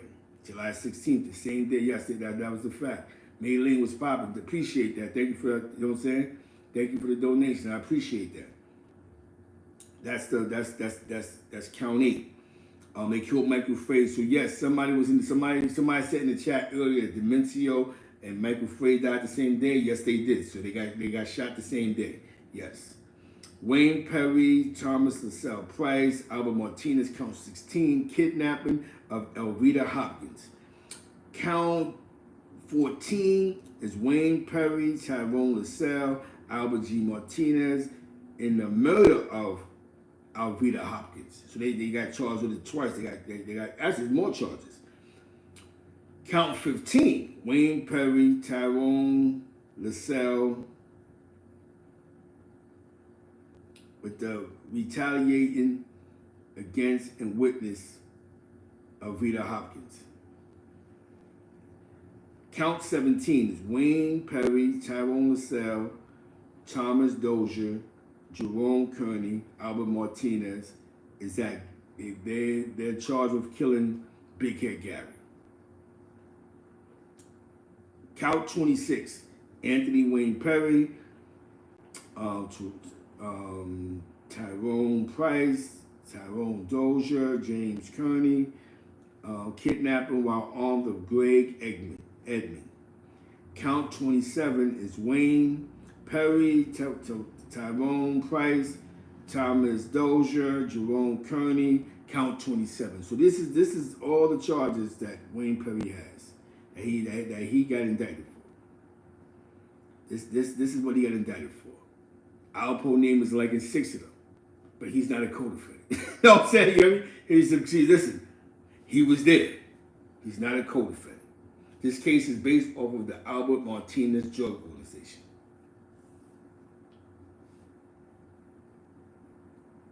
It's in the basket campaign. If you're going to narrate it, don't forget there's always paperwork. There's always going to be a paper trail. You can't change the paper trail. Maybe you could hide yours, but somebody else got theirs. And since you know that Wayne Perry was fighting for their freedom, or the ones that's still alive, you're not. Yep, this is Wayne Perry's paperwork. You can't get around this, but Wayne Perry can't send it out because the feds, they're snatching that up, definitely when you got a witness in the street. So there's something called Pacer.com that allows you to get certain public information.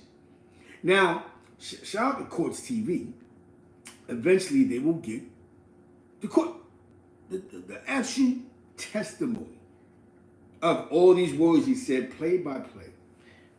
And then y'all gonna sit here and go, "Wow, this is bigger than the movie, man." This is crazy. Definitely 050 trying to bring in the building, the movement. You heard? Salute. One thing that's interesting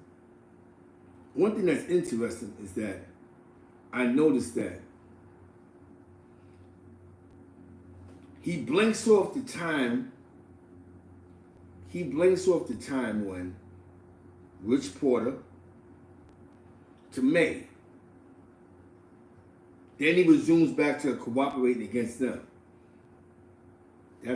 He gave it a 5-month lapse. Everything else was, we killed him next week, we killed him last week. They was on a murder spree from May to like December.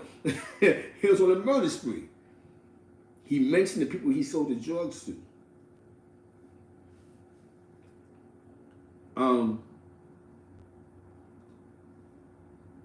It's crazy because Word. It's a 5 month lapse.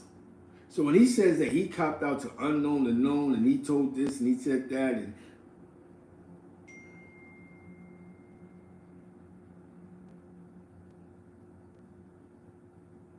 you know what I'm saying?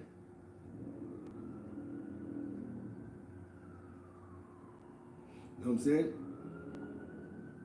When we hear that, when we begin to hear this, it's like people just narrate these stories, man. You allow people to narrate these stories, these stories, and it's not, like I said, it's not a slander campaign. This is Wayne Perry's paperwork.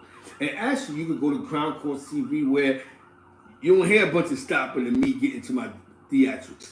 It's clear as day. I believe, if I'm right, Maylene said that they're working on something now with the Wayne Perry thing, man. And I think we should take a listen to this and stop thinking about what somebody said on the DVD. Far-fetched from the DVD and the paperwork, right? He ain't say, I had a beef with him because he smacked my girl. He said why he killed Elvita, because Elvita was telling people that she was telling people about Wayne Perry, right? That's that when I seen Wayne Perry kill Duke. So I'm going to testify against that. And he went to a grand jury. That's why she popped up missing. Then the other girl, you know what I'm saying? Then the other female, right? They killed her because she said that she witnessed them killing Michael Frey. So you telling me that Poe's not going to say, well, he smacked my wife, plus, you know what I'm saying? He said he killed Demencio because he was competition. His words. Nigga, those are your words. Then you get on the DVD 10 years later talking about, no. Because you can narrate that. A dead man can't speak, but the paperwork don't lie. You know what I'm saying? The paperwork don't lie. You got very detailed into who you bought the guns from, who was buying the drugs from you. Very detailed. You mentioned the 9mm gun that was allegedly used in like 7, 8 bodies. Where the fuck is Michael at from New York? You act like your only affiliation in New York was, I was reading up. That's when you said, yo, I never snitched on niggas from New York. Because you said you was buying drugs from niggas from New York, but you never said a name. You never said a name. You never said a name. You never said who you was buying your drugs from. But you said who you bought your guns from, though.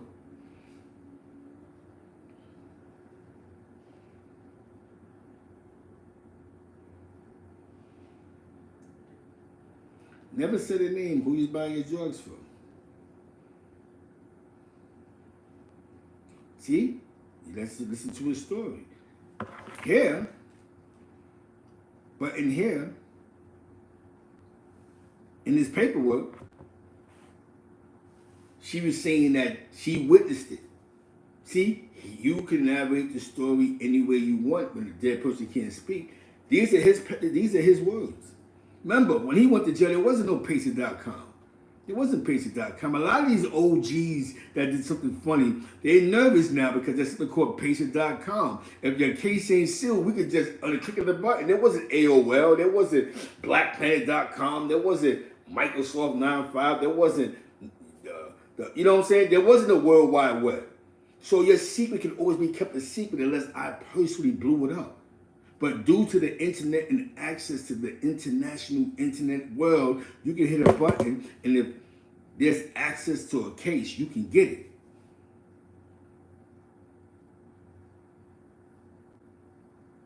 You know what I'm saying? No, you got to make it look like he wasn't competition. So you got to make it look like, yo, I killed him because he slapped my wife. But you got to keep this in mind. Not slapping somebody's girl is not cool. But remember, Shorty from D.C., so they all know each other. He's the out-of-towner. Remember, it ain't like his wife was from Harlem. She from that area. I know she's from D.C., but she's from that area. So they all know each other. You got to keep this in mind. They all know each other. You know what I'm saying? They all know each other. So if Demencio, he out there running around, she probably was in their mix first. She probably was in their cliques and their circles first in the club. Not just him, but his mans in them. If you've ever been out of town before, you know how these towns will be as big as people think. You know what I'm saying? But she was down. See what I'm saying? As I'm saying, you'd be surprised how people already know each other, and then you get around other people start acting different. Yeah, we all know that. know what I'm saying? Now they cared. They cared. All this played a part to the drug conspiracy. They cared. They cared. Don't not get it twisted. They cared. They cared. It's just that them bodies. Remember, the boss is telling, so you can't really charge them with the drugs. You could mention the drug dealer, but the guy who put the case together, it wasn't like they were selling drugs to the feds. He's telling them about drug sales. It wasn't like Nicky Barnes. Nicky Barnes' case was he was having his associates make drug sales to the feds. You know what I'm saying? It's just that he's mentioning the organization what brought the organization apart, drugs. He was my enforcer because I was buying 100 bricks. I was buying 30 bricks. I was buying 40 bricks. I had 10 bricks. I had 200 grams. You know what I'm saying? Don't ever think that they wasn't looking for the drugs. The drugs didn't play a part in this. It's just that they wasn't making federal sales. Now the bodies ain't overruled nothing. You know what I'm saying? The bodies just sealed the deal for their careers because you got somebody who's testifying against the bodies.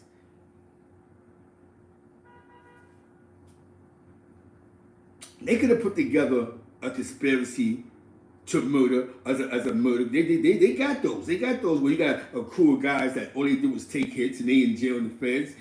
Don't get it twisted. Their whole case is based off of murders. Yo, it's hitmen, boom, boom, boom. You see that in most mob cases where you have what do you call it for? 30 bodies. He was taking hits with the mob. But again, the man who tells the story. So now, he's giving them what they want. We talking about a time when D.C. was the murder capital of the United States of America. You know what I'm saying? I give you what you want. But one thing that I noticed in the paperwork is that they said one of the girls went to a grand jury saying that she seen them kill Duke. So what grand jury she went to? It had to have been a federal grand jury. Because am I right or wrong? But do D.C. have a state facility? I heard you could get a DWI in D.C. and catch a Fed charge. So if the girl went to a grand jury saying that such and such killed Duke, was his name Duke? One of their victims. She must have been going to a federal grand jury. Or was about to go to a federal grand jury. So it was the beginning of the end for them anyway. You know what I'm saying? Them kidnapping her and doing what they did to her, it was too late because she threw the names in the air already. Because I'm pretty sure, I know DC don't got a state facility, so if you catch a body, I'm pretty sure it's going to be the FBI you're going to be talking to. You know what I'm saying? They're going to be sitting you down, boom.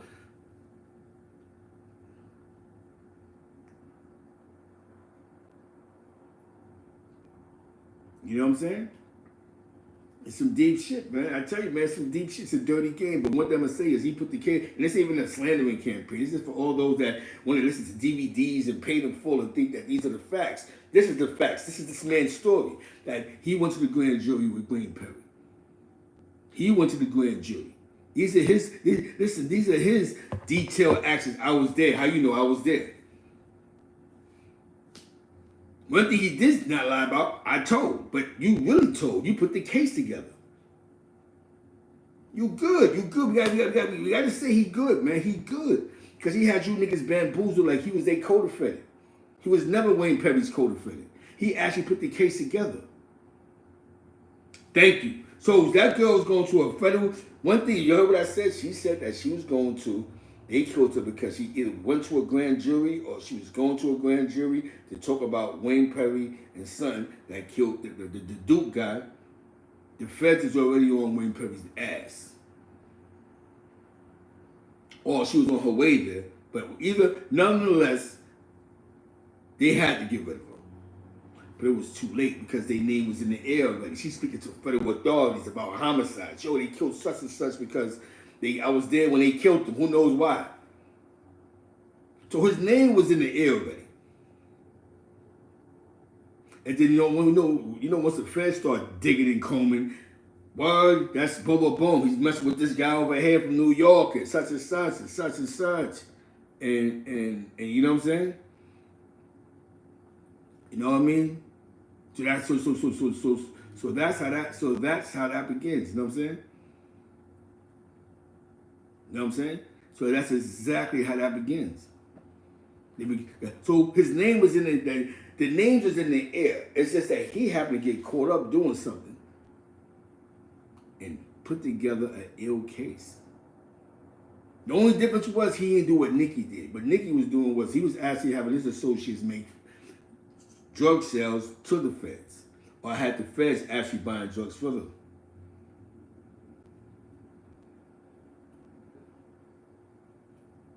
You know what I'm saying? Now think about this, right? How is Alpo able to get the federal agent to speak up for him so gladly in a public forum? Even Donnie Brasco still hiding from the mob.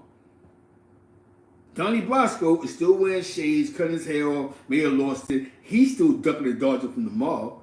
How is it that Alpo and AZ got access to all these cops that can sit and premiere and talk about them and about them in the drug game on all these networks without a fear of not being like, yo, he's an FBI agent. He was an FBI agent.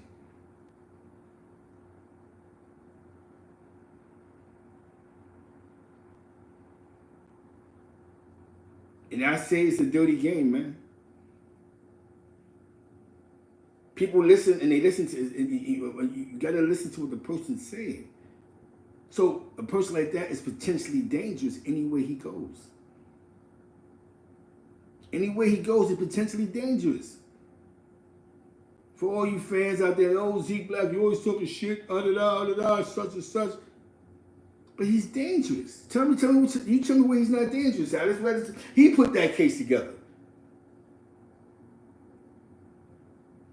He has access to a federal agent to go, yo, I want you to go on Zeke Black's show. All right, no problem. He has that access. These guys have access to federal agents that have no problem with telling them about cases on the lower scale, I would say, compared to media networks. When I mean lower scale media networks, you might be hot on YouTube. We're not talking about the CNNs, the ABC. And even some of them that be on CNN and ABC, they be in the dark shades with glasses on. Or they live somewhere in Montana right now, or Wyoming. You're not pulling up because they locked up a lot of motherfuckers. A lot of these FBI agents got bags over their head. You know what I'm saying? You're not parading around. You're the guy who locked up John Gotti. You're not doing all that.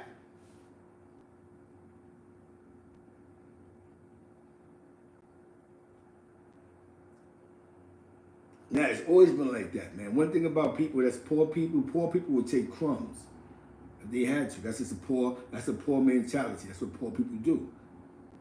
You come around, you don't know where the drugs came from. Allegedly, if you still selling drugs in the hood, you don't know where those shit was coming from. That's how the feds do it, man. The feds let you sell a brick to somebody. The feds is known for shit like this. Yo, I bought 3 bricks off a federal agent. Yeah. And that's what it boils down to.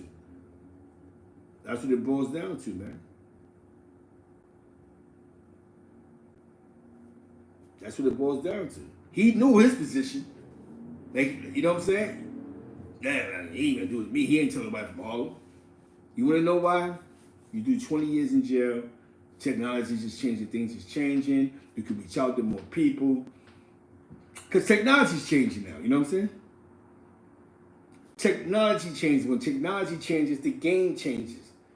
And what I mean by that, right, the game changes, right, is, here go the game. The game for what it's worth.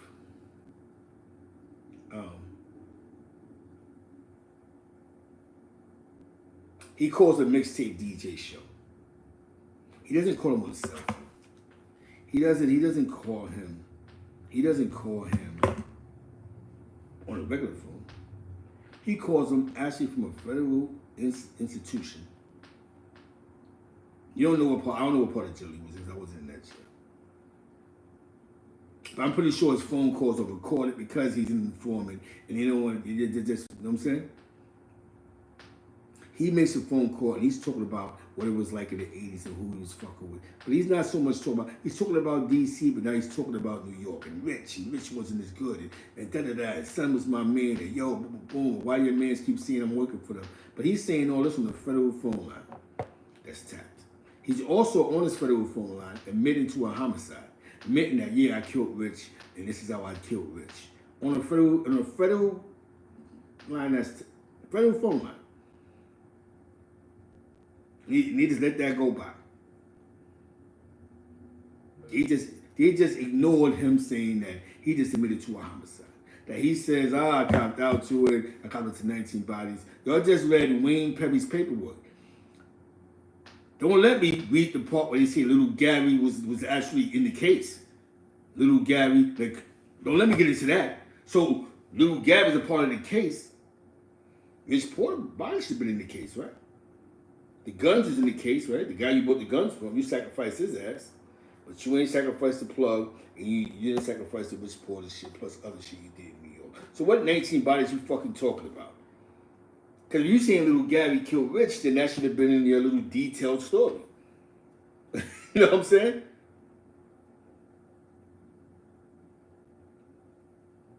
But see, when you get the paperwork, everybody gets quiet. Oh, shit. Damn, see, he got the paperwork. Shit, that's not what he told me on the phone. That's not what he said. Oh, shit, this is crazy. So he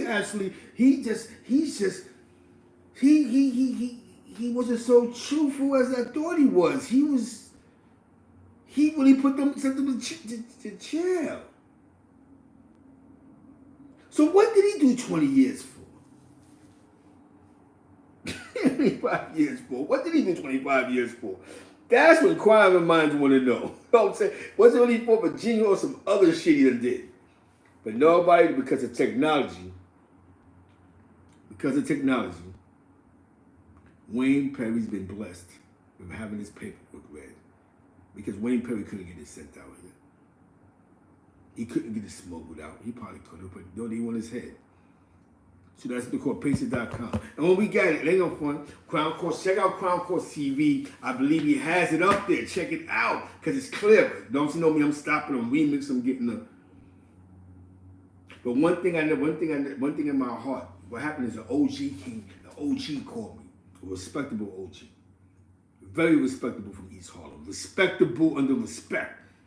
And he said, yo, Zeke, man, what's wrong with you, man?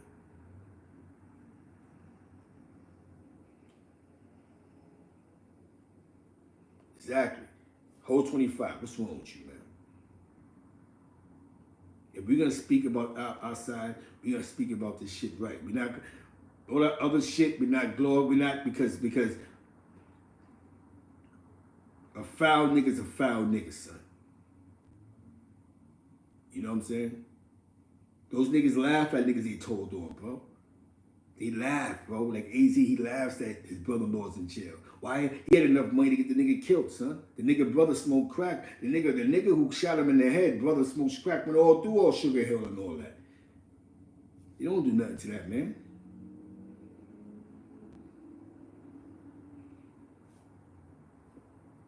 You know what I'm saying? It does matter, though. Because he mentioned Gary in this case. he actually mentioned Gary on how they murdered him and why they murdered him. It does matter. And actually, Gary's actually part of the case. Is that he's deceased. He's actually in this paperwork. Well, let me go find that for y'all, party people. Let me find it for y'all. They got me on my Tortiquetos, Medellin, Pacatá. Cisco, rice, beans. Shout out to the host of the year, my man 5-footer, man. In the building, man. He's somewhere out there. Remember, it's United States of America versus Wayne Perry, Tyrone Price, and Michael Jackson. Not Michael Jackson with the Jerry Curl in the glove and not beat it and not throw it. Again, detailing their dealings with the Alpo organization that Alpo has admitted on ratting on, not ratting, but telling us cooperating on. We're not going to say rat. We're going to say cooperating against. He put this fucking case together. It doesn't say Albert Martinez on Wayne Perry's paperwork. Look. Y'all can see it. Y'all can Google it. Y'all can't Google this, but y'all can see it.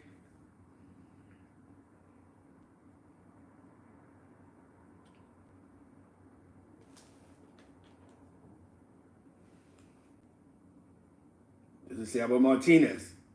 But this whole paperwork is about Albert Martinez. I'm seriously now here go the co-defendants. Wayne Perry was the chief enforcer bodyguard for Albert Martinez in the drug conspiracy.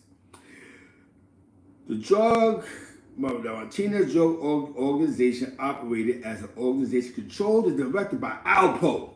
You hear me? Again, he's not a part of this. You know what I'm saying? You hear me? You know what I'm saying? You hear me?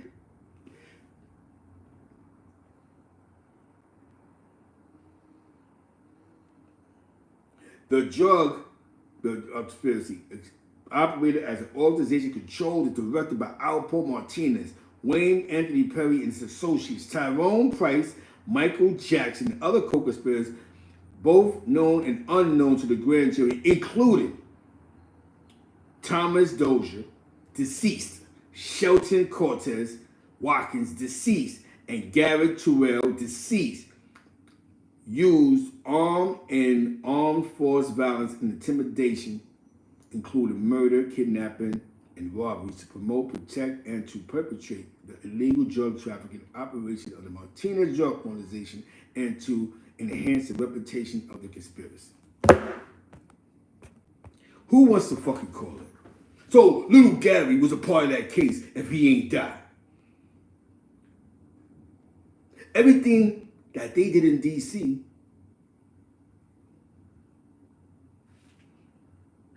but little Gary killed Rich.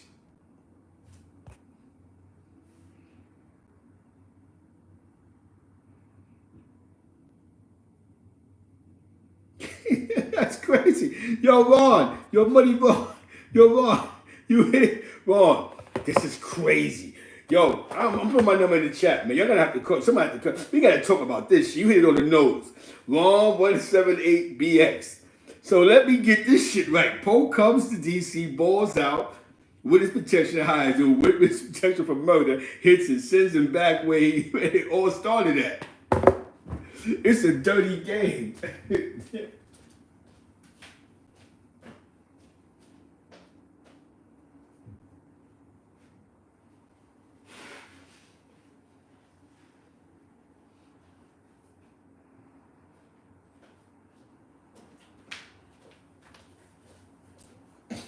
Yo, it's a dirty game.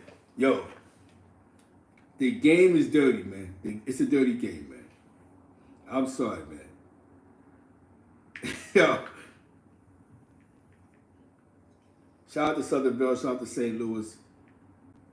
I gotta change the thumbnail too. Anybody want to call, you can call in. Actually, Maylene, you can call if you want to. You know what I'm saying? Because you actually narrate on this stuff. You know what I'm saying? Anybody can call in. You get your calling on. Because we got to talk about this crazy shit. This is crazy, man. Hell yeah.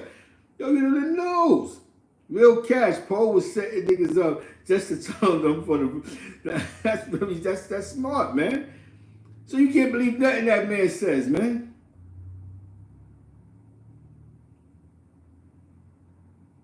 Now, I ain't gonna funny. I'm not gonna say that. He's just a businessman. You gotta think about this. I'm not gonna say you can't believe what the man says. It is that you gotta allow him to create these narratives. He's good. Yo, think about this. He put if you hear this case, you can make a movie just off of the Wayne Perry story alone. Fuck Harlem. The Wayne Perry story is a action-packed thriller about mayhem and killing. I don't know how they got money. Niggas was dying like every other week. You know what I'm saying?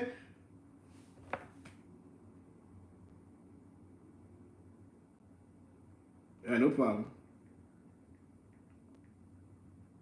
You know what I'm saying? This shit is crazy. This is some ill shit. This is some illy ill, man. We in the building, man.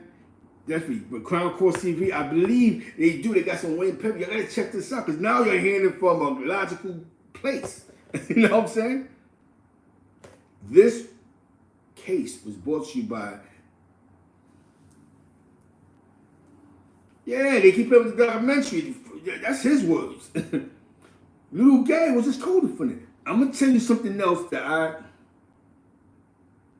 gonna tell you something else that's crazy about this, right?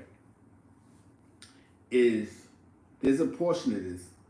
There's a 5 months. Remember, after December 26th homicide, remember? It's 5 months. They're not talking about it. Darnell got kidnapped.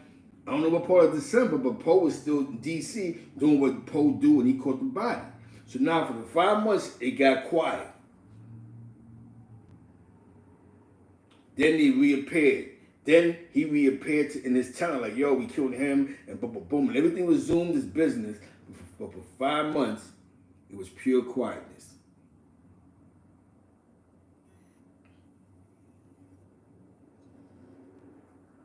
Dirty game, man. He caught a robbery. He caught a juice.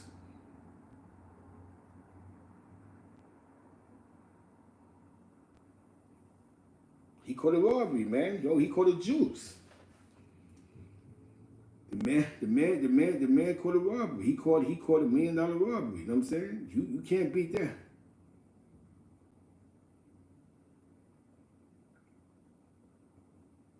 He said he got shot out there. Didn't he say that? Didn't he hear his words when he first went out there? Niggas tried to kidnap him and they shot him.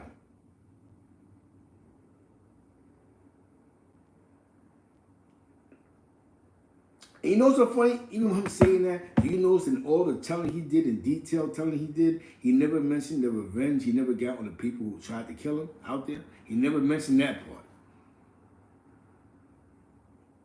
He never went into things that personally happened to him. Like, yo,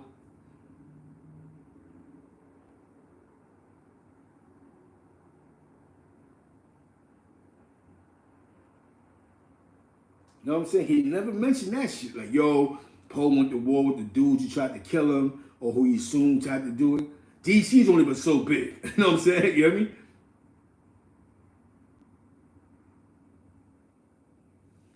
Tell you, man. Yo, it's such a dirty game, man. It's such a dirty game, man. Yo, the game is dirty, man. And I know, you know, a bunch of his fans is probably watching and they're going, Zeke's always with this hate mail shit. But I'm really not. You know what I'm saying? I'm just reading Wayne Perry's paperwork. This is Wayne Perry transcripts. This isn't, you know what I'm saying? You know, the man is deceased.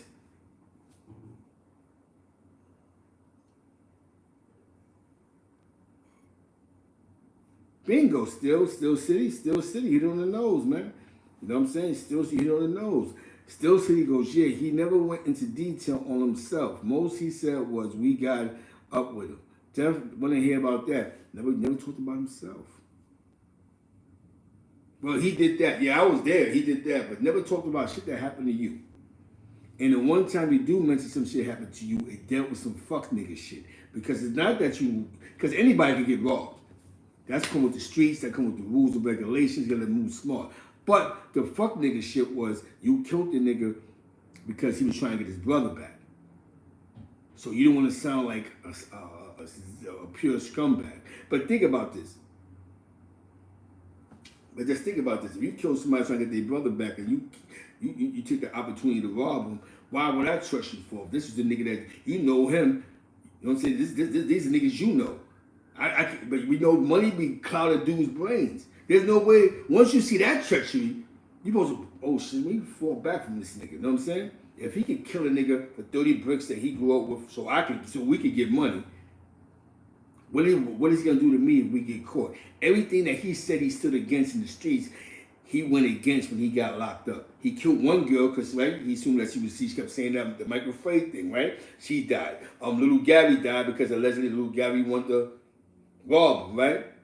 Everything that he said he was against. The only difference was little Gary and it was a part of the whole Rich Porter thing. So maybe little Gary felt that he was owed something. Maybe little Gary felt like, this nigga, we like partners on this shit. You blowing it, I'm not blowing with you. So now they want to take it off. Fuck this nigga. But his friends was more loyal to the bag than... Look, let me tell you how funny it was. He wanted to rob Alpo. He went back and told Poe. What Poe wound up doing? Telling on these niggas. You know what I'm saying? So how did y'all win? I know niggas is sitting back like, damn, son, we should have been on little Gary time. This New York nigga got me sitting in the jail for the rest of my life. We could have smoked this nigga. They was gonna go to jail regardless, but we could have smoked this nigga and we could have did our own thing. But they kept him alive for him to sit back and talk. And he still told on little Gary. You know what I'm saying? What type of fuck nigga shit is that? And he still told on little Gary. Michael Jackson and them niggas. He still rocked his Doja and them niggas. He still told on them niggas. You know what I'm saying? He still told on his deceased, like, yeah, fuck that. He caught that body. Yeah, I was there. He did that. Still told on these niggas, man.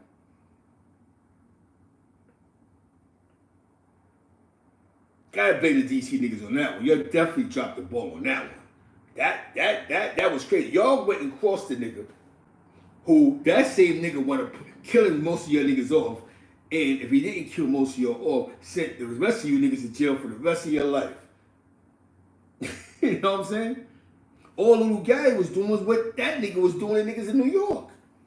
Yo, that nigga ain't from here, man. Let me book a nigga for 30 bricks. He giving us crumbs. That's how that shit happens. You give a nigga crumbs. Yeah, yo, he's acting funny now. You get real money now. He buying big cars, riding around, giving me crumbs, putting me on hold, making me wait. Fuck that. I'm going to get that nigga for that 100 bricks. He went back to Michael Jackson. Oh, it got to be a Michael Jackson anyway. Glitter ass nigga, clear in the face ass nigga. He gonna go there, yo, Poe, nigga, such and such. I heard such and such trying to book you. What's wrong with you, man? Wayne Perry, I know you spinning. I knew whatever jail cell you sitting in, you like this right now, bro. I know you sitting there like, damn, son. We had him. Gabby was on to something. This nigga convinced us to kill one of our day ones. See?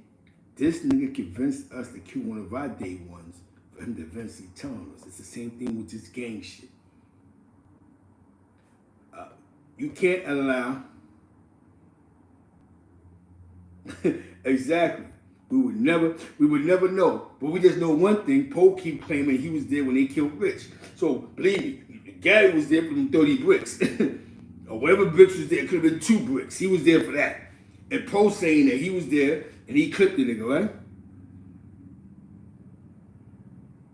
You know what I'm saying? So you know a hustler from another hustler. If me and you rob a nigga for 10 keys and I'm treating like you my fucking worker, after a while, you start thinking bigger. Or just even, man, fuck this nigga. We could book this nigga and lock this shit down. We from it. That's a lot of that shit just happens. You know what I'm saying? A lot of that shit just happens. The wolves start getting hungry. Fuck this nigga. We killers too. A lot of times niggas don't, one thing about back then, you needed to connect. A nigga couldn't get no money without no connect. You know what I'm saying?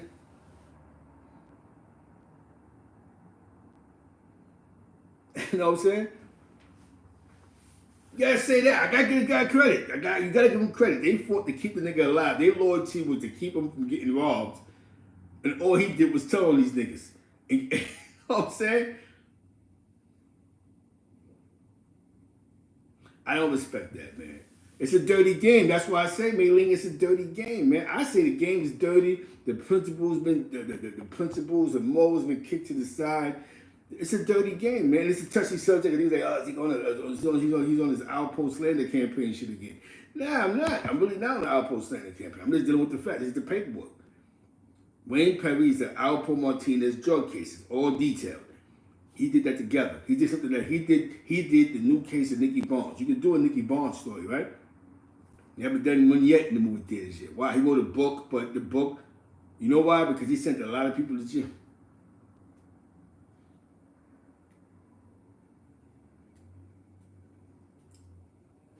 Hell yeah, what? Because his story is sellable. His story is sellable. His story is so sellable that he couldn't keep himself alive. It wasn't about even the telling part. It's about because the telling part came last. It's the part of I'm nobody's friend. So anything he does for you, he's not your friend. He's just you. He'll use you as a missile to get somebody else mad. He'll use you as a missile to kill somebody else. You understand what I'm saying? That's the power in that. Anything he does is systematically fucked up. A word? You don't want to keep playing with me? All right. These media niggas, here it goes. You got these niggas making these videos about me. I'm gonna fuck with 2, 3 of these niggas. But I'm gonna fuck with them to tear these other niggas that make videos about me all day. I'm gonna make them the official Outpost sponsors. Boom. Works. Y'all start, yo, he told me this, he told me that. And it works. You know what I'm saying? Not just saying this, I'm just showing you how a man who doesn't care about y'all works. Sits back, because somebody sat back and said, listen, there's something called the algorithm. As long as these guys talk about you and argue with all these other YouTubers, your name, as long as you Google Alpo will pull up without you being on a social network. You don't need a platform. The platform is there for you. As long as you act like you're befriending these guys and act like they're the special sponsor of Alpo. It works. Disco. Look at Disco. Disco have a YouTube channel, but y'all all know, I bet you everybody in this chat didn't see the Disco Baller video. You know what I'm saying? You know what I mean? Smart move, right? So now when you want to get to a bigger bag and you go to white collar crime, like he's hit the white collar, yo, I'm marketable, man. Look at my name. So what story you want to give? We don't know what Alpo story he was going to put together.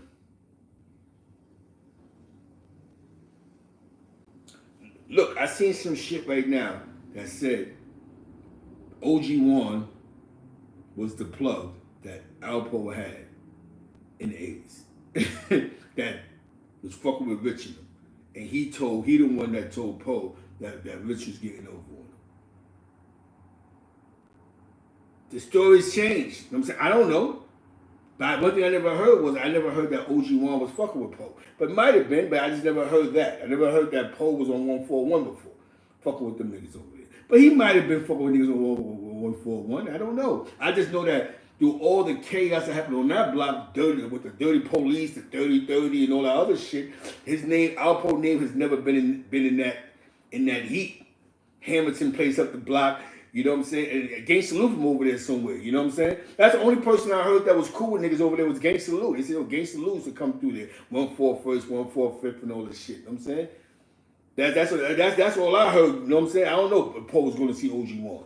But that's the new narrative to get out there. You know what I'm saying? You know what I mean? Could have been. You know what I'm saying? You know Mr. Warbucks, you know the locations. You know what I'm saying?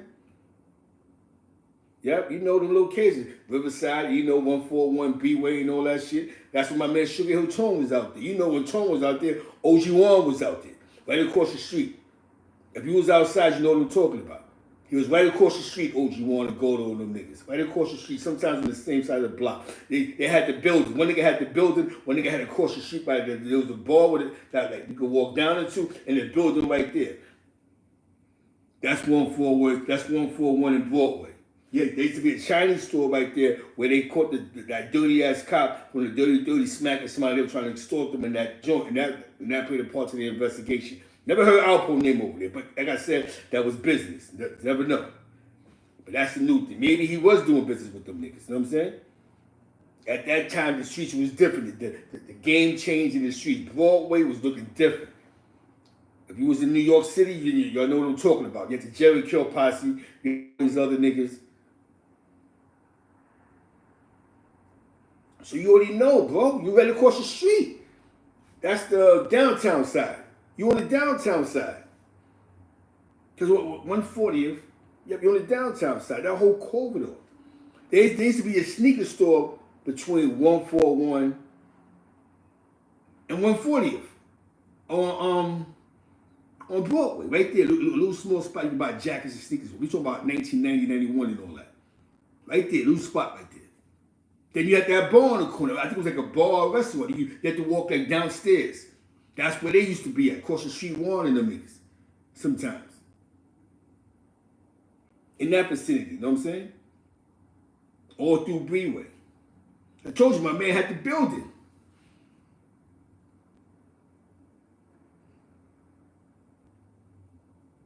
You're right. You might have got him out of there. You know what I'm saying? So he's a great narrator, man. Exactly. He's a great narrator. You know what I'm saying? He was definitely a great narrator. And when you're a great narrator, you begin to see things. I'm going to be honest with you.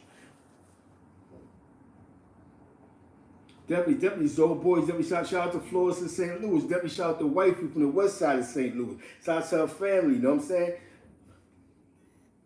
Definitely in the building.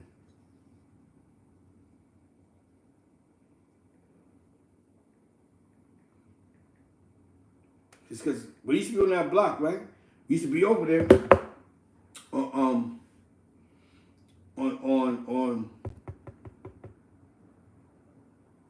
we used to be over there on my man's over there. I remember one day I was out there with it. They were shooting guns, whatever, allegedly guns, because of it was the year that Sammy Sosa booked the was going for that home run record shit for the Cubs. It was big. 4th of July, we was bugging that year. Remember, Sugar Hill Tones be on my block on the east side.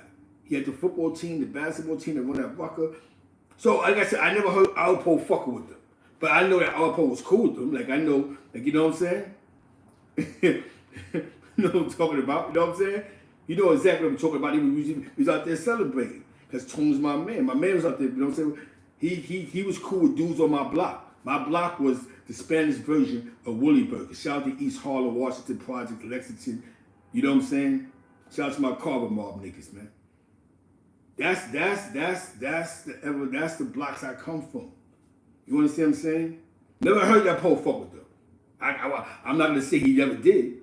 But that's what you see online right now. Yo, he was getting hit by OG1 and boom, boom, boom, boom, boom. I don't doubt it, but you know what I'm saying? Yeah, Randy Love and them niggas was goons in the hood. You know what I'm saying? They was goons. Those were the niggas that Poe grew up under. Randy Love and the one-armed Tony nigga and all these Buzzy and these niggas. The niggas he grew up with. Mean the Merciless. Rest in peace. The nigga who shot at him, I think I think he on the pill right now. You know what I'm saying? That's what they said, man. They say he should be on his way home. You know what I'm saying? That was his man. But he came home, he beat a body, then he went back for another body. You know what I'm saying? My nigga, my famous Latino in the building. My famous Puerto Ricans in the building. Whole Sean was popping.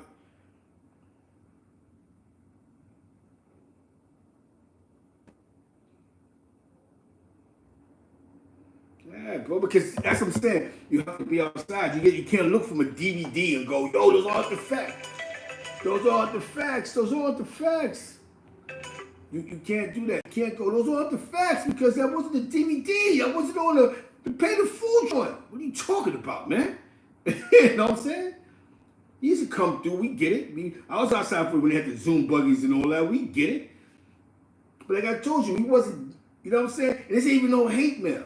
Like I said, whatever that man was doing, but there was a bunch of other niggas that was getting money. That seemed that died in these streets. You know what I'm saying? Like, you know, Daddy, you know what I'm saying? Puerto Rican heck. He was getting some money too in DC. The bunch of dudes that was carrying on. That dudes wasn't trying to bring drama to themselves. You know what I mean? But then that's what comes with the game. The game is a dirty game, man. The game, if a nigga ain't telling you that when you go off the porch, the game is a dirty game, then you're being raised by the wrong niggas. You can't get money and have beef with niggas. You can't be fucking niggas' girls thinking that shit's ha ha he he. You can't be silly in these streets. Nigga will smoke you. They will kill you. Most niggas that we know got money, they died over girls. They didn't die over $1 million block. What you got beef with such and such for? Nah, he fucked my girl when I was up north.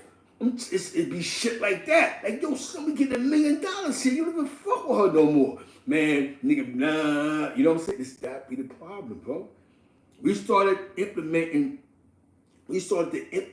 wrong parts of the game into the game. The game is an emotional game. If you have emotion, stay the fuck out the streets. You can't care about nothing. You're not supposed to care about nothing in these streets. When you in those streets, That's what's getting niggas killed. You think everybody your friend. Nobody your fucking friend.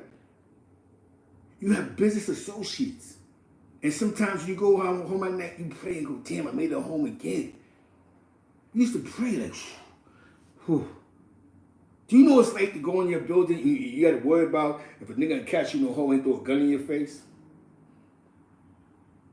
Do y'all understand that feeling? When you go into a building that you grew up in all your life, and you have to worry about, yo, this nigga now I want to kill. Because he had beef with my man. I'm looking through the door, and it's a nigga I know. I said, nigga I know.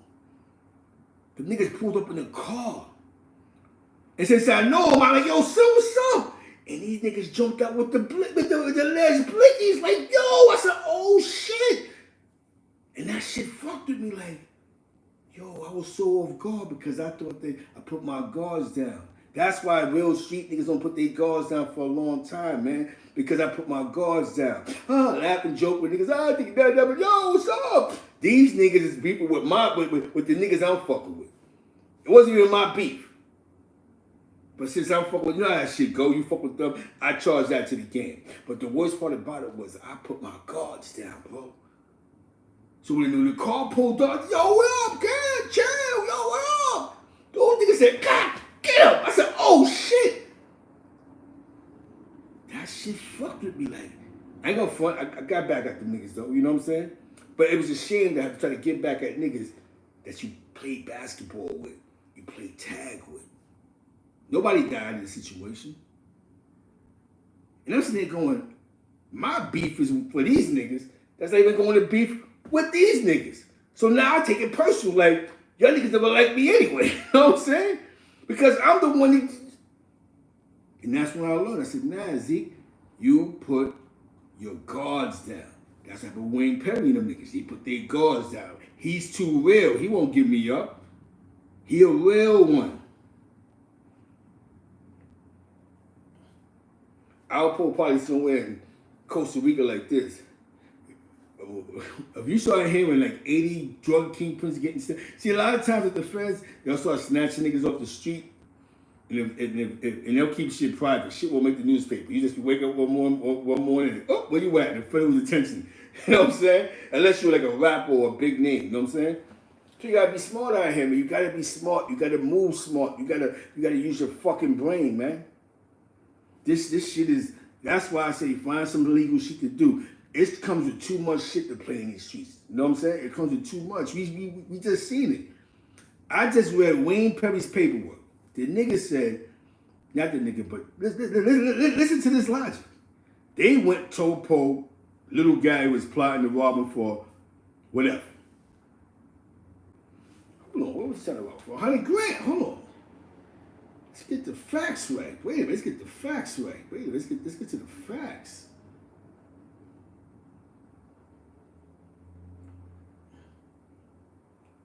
Hold on 1 second.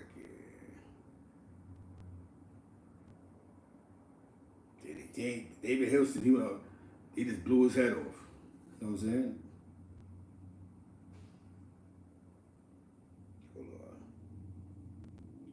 Michael Kelly, this is nigga Michael Kelly. This nigga allegedly nigga Post said Michael Kelly sold nigga 9 guns. There's like 20 bodies on these. Yo, this is crazy. So you did tell on multiple niggas. And some niggas is dead, some niggas are smoking crack, and some niggas went to jail. My nigga, you know what I'm saying? You hear me? They ain't got no fucking voice, you know what I'm saying?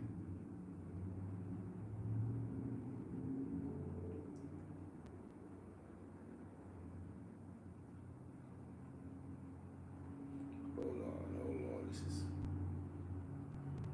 about to get there.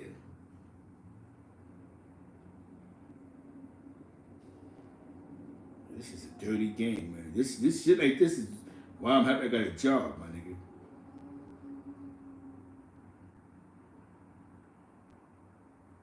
Hold on.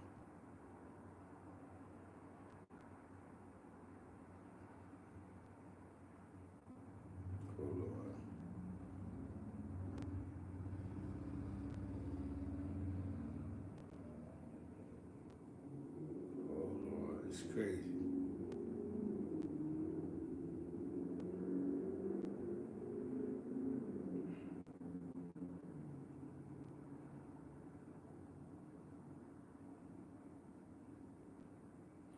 Duke was one of the first to go. You know what I'm saying? Actually, Lawrence was. Lawrence, they said he was not, you know what I'm saying? Nigga named Lawrence, they knocked him off the map. Get down here, man. Find some legal shit to do, man. That's some dead ass, man. You gotta find some legal shit to do, man. You definitely gotta find some legal shit to do. This is a dirty game, man. I gotta find this one. This is a dirty game, man. I'm telling you, you gotta watch niggas, man. You gotta watch people. Yo, somebody's always plotting, man. Motherfucker, you think a motherfucker stupid? Motherfucker already got plans for your ass. Yo, I'm not doing 25 years. Then you can't get mad why a nigga told on you for. You know what I'm saying? You see the fuck nigga shit that niggas do, you gotta go, wait a minute, he just booked his man. He didn't have to kill a nigga, but he killed the nigga. Okay. What is he gonna do to us? You know what I'm saying?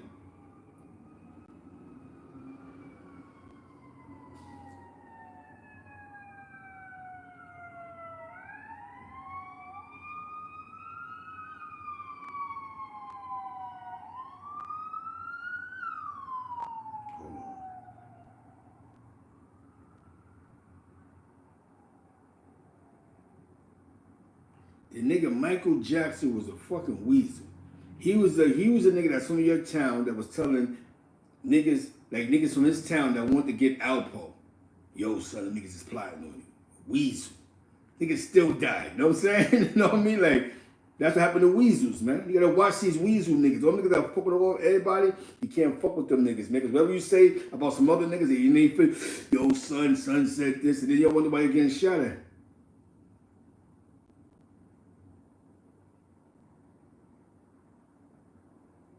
He went and told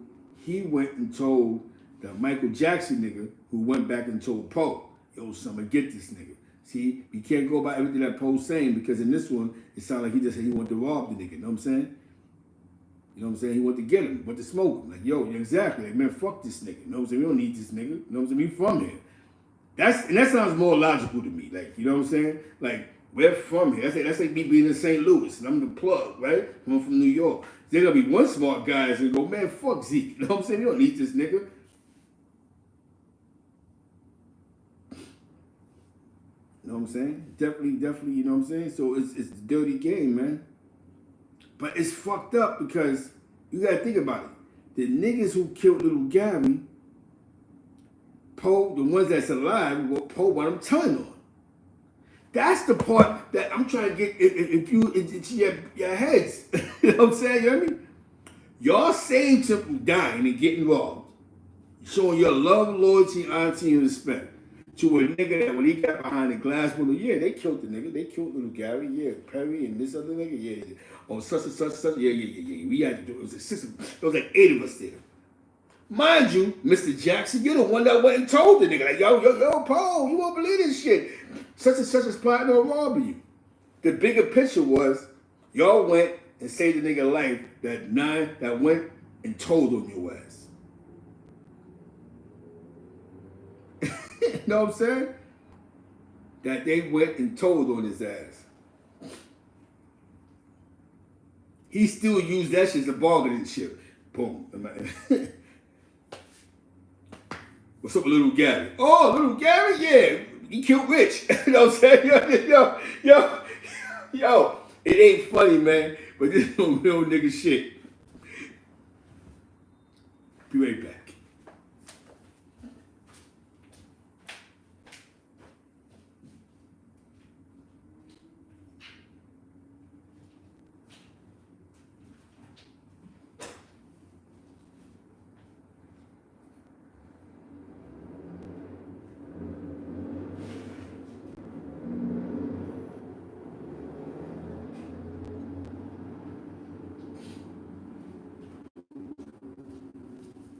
Yo, you know what's so funny? There's a Facebook of Albert Martinez, and it's not even him, right? But the day he bought that house in Maine, not changing the subject, he posted the pictures. Oh, hey, yo, I just bought a house. And they will post all these throwback pictures of Poe, and you niggas be in the inbox, yo, Poe, it's me, Ito, yo, we can get to the bag. You know what I'm saying? They have Facebook pages that people thought was Alpo's Facebook pages, and it really wasn't. is ran by certain people. We don't know who the fuck was actually, but those his friends, we don't know who the fuck that was. But a lot of niggas was attracted, hitting that inbox.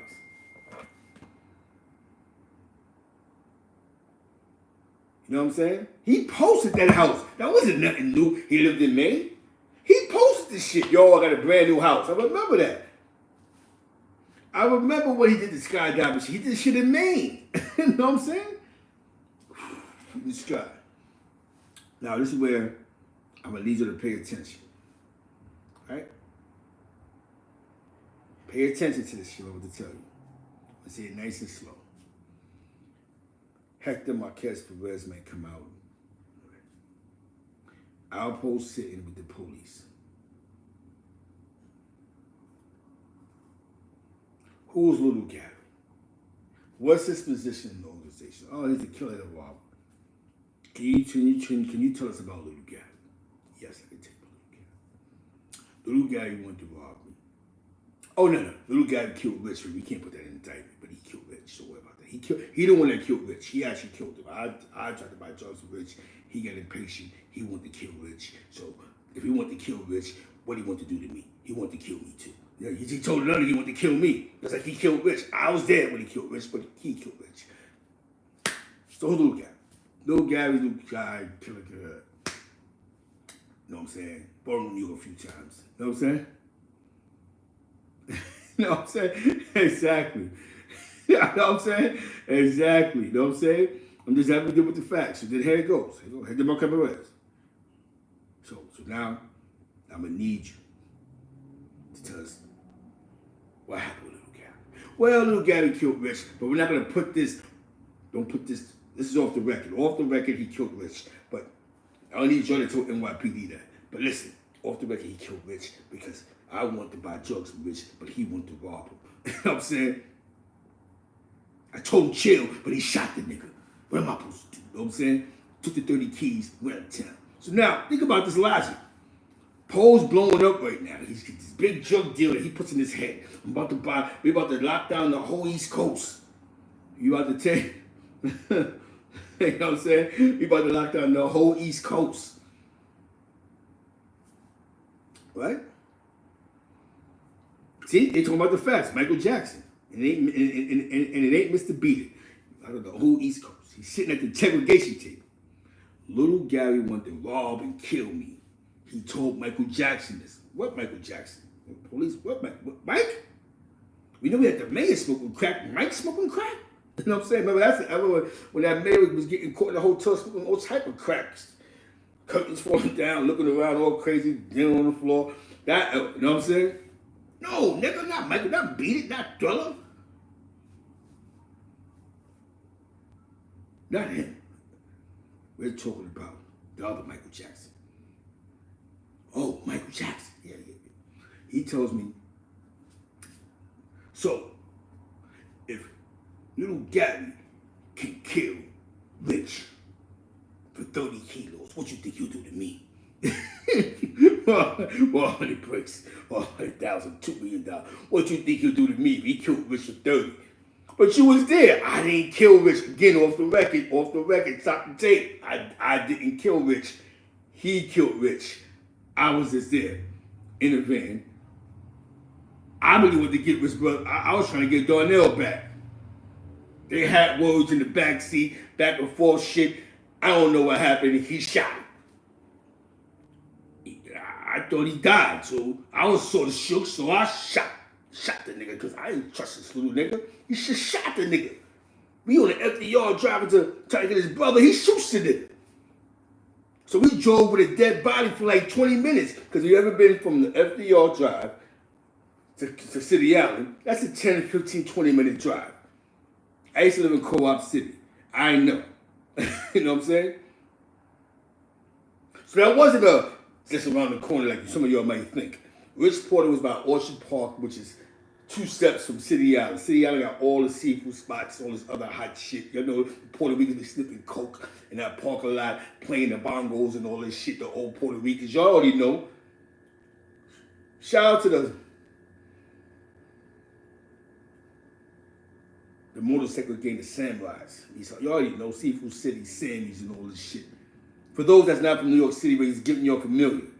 Decisions were made on City Island. Don't get it twisted, man. Allegedly, the decision to kill Ron was made on City Island. That's all allegations. Anything to do with this shit. But taking it back to the old school. That's why we killed Little Gary. But don't get it twisted. He's a part of this case. He's just as guilty as the rest of them niggas. But Poe, no. He's just as guilty as Wayne, Michael Jackson, Dozier, Watkins, and the other 30 names of niggas I don't know that I know that know them niggas. They're just as guilty, my nigga. Let me tell you something. If I have bad hair on, and I give you a bag of hair on, and you OD and die, and they find out that shit came from me, I go to jail. So it's the same thing. If somebody dies in the commission or whatever, I buy a gun from you. I kill a nigga, an illegal gun. I say I got the gun from you. You're going to jail for that.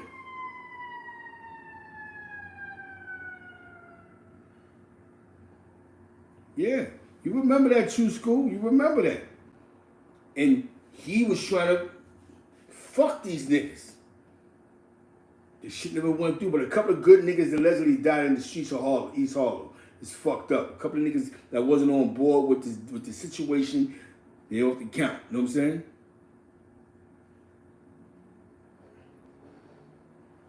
It's real shit, man. Little Gary was he's probably one of the real gangsters. Real gangster, don't give a fuck, nigga. But you know what's fucked up? Yeah, I'm taking calls, man. Don't play no music, though, in the background, you heard?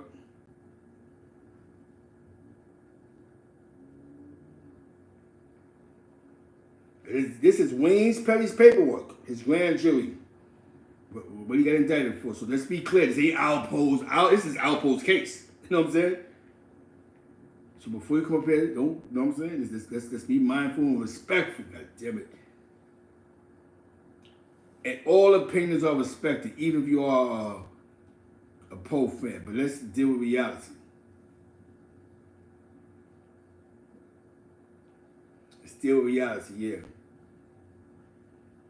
Because it's some real shit, man. Yo, them niggas went and told him something. They told him something. For him to eventually tell on these niggas. Uh-oh, a nigga from VA. Yeah. Hold on, brother. I gotta put you on speaker. Yeah, hello? Yeah, what's good, Jay? What's good? Assalamu alaikum, good brother. Alaikum assalam, God. Hey, look, I got a question. I read a book by your boy AZ, right? Yes, sir. And he said that when he met up with Alpo the night he seen the scratch on his face, right? Yes, sir. He said he went to the crib and his man went to the side like, yo, don't go to the crib. Your boy Poe is laying in the cut, right? Yeah. So he said he hesitated and didn't go. So he said when he was going to the crib, Poe called him like, yo, come here. That's when he ran in the crib. He got his little thing. He came outside. Poe was gone. He said this was the same night. The shots when he was playing basketball and thought that was, the same thing Rich died. Yeah. So my question is, because him and Poe talked on the phone one time through Bingo!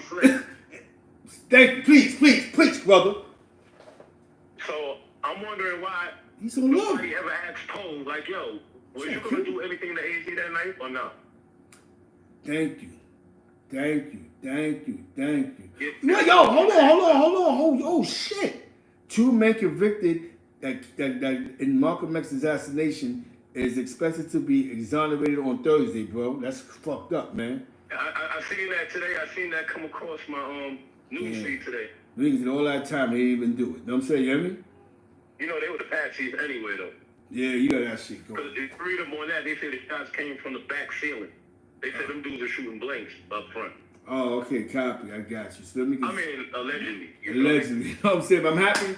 Oh, I know it's tough for the Malcolm X family, but hey, the Feds is a dirty motherfucker. But you know what's so deep you said that?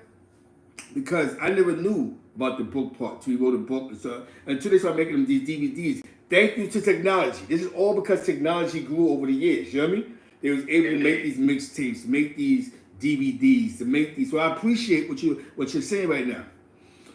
Yeah, I thought somebody ain't never asked him that when he came home, but wow, ain't never asked him that. You're right. But ain't on the phone. I didn't want to know that personally. Because remember what? Huh?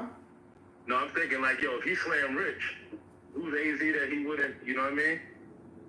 And that's the part that was crazy because it seemed like A was on the phone with him, and he was, you know how you pillow talk with somebody, and you hate when he come in public and he tell somebody exactly what y'all talking about. Like, you know how you might took me on to something, but I'm the type of person that when we go public, yeah, so remember that shit you told me the other day? Yeah, you know what I'm saying? You know what I'm saying?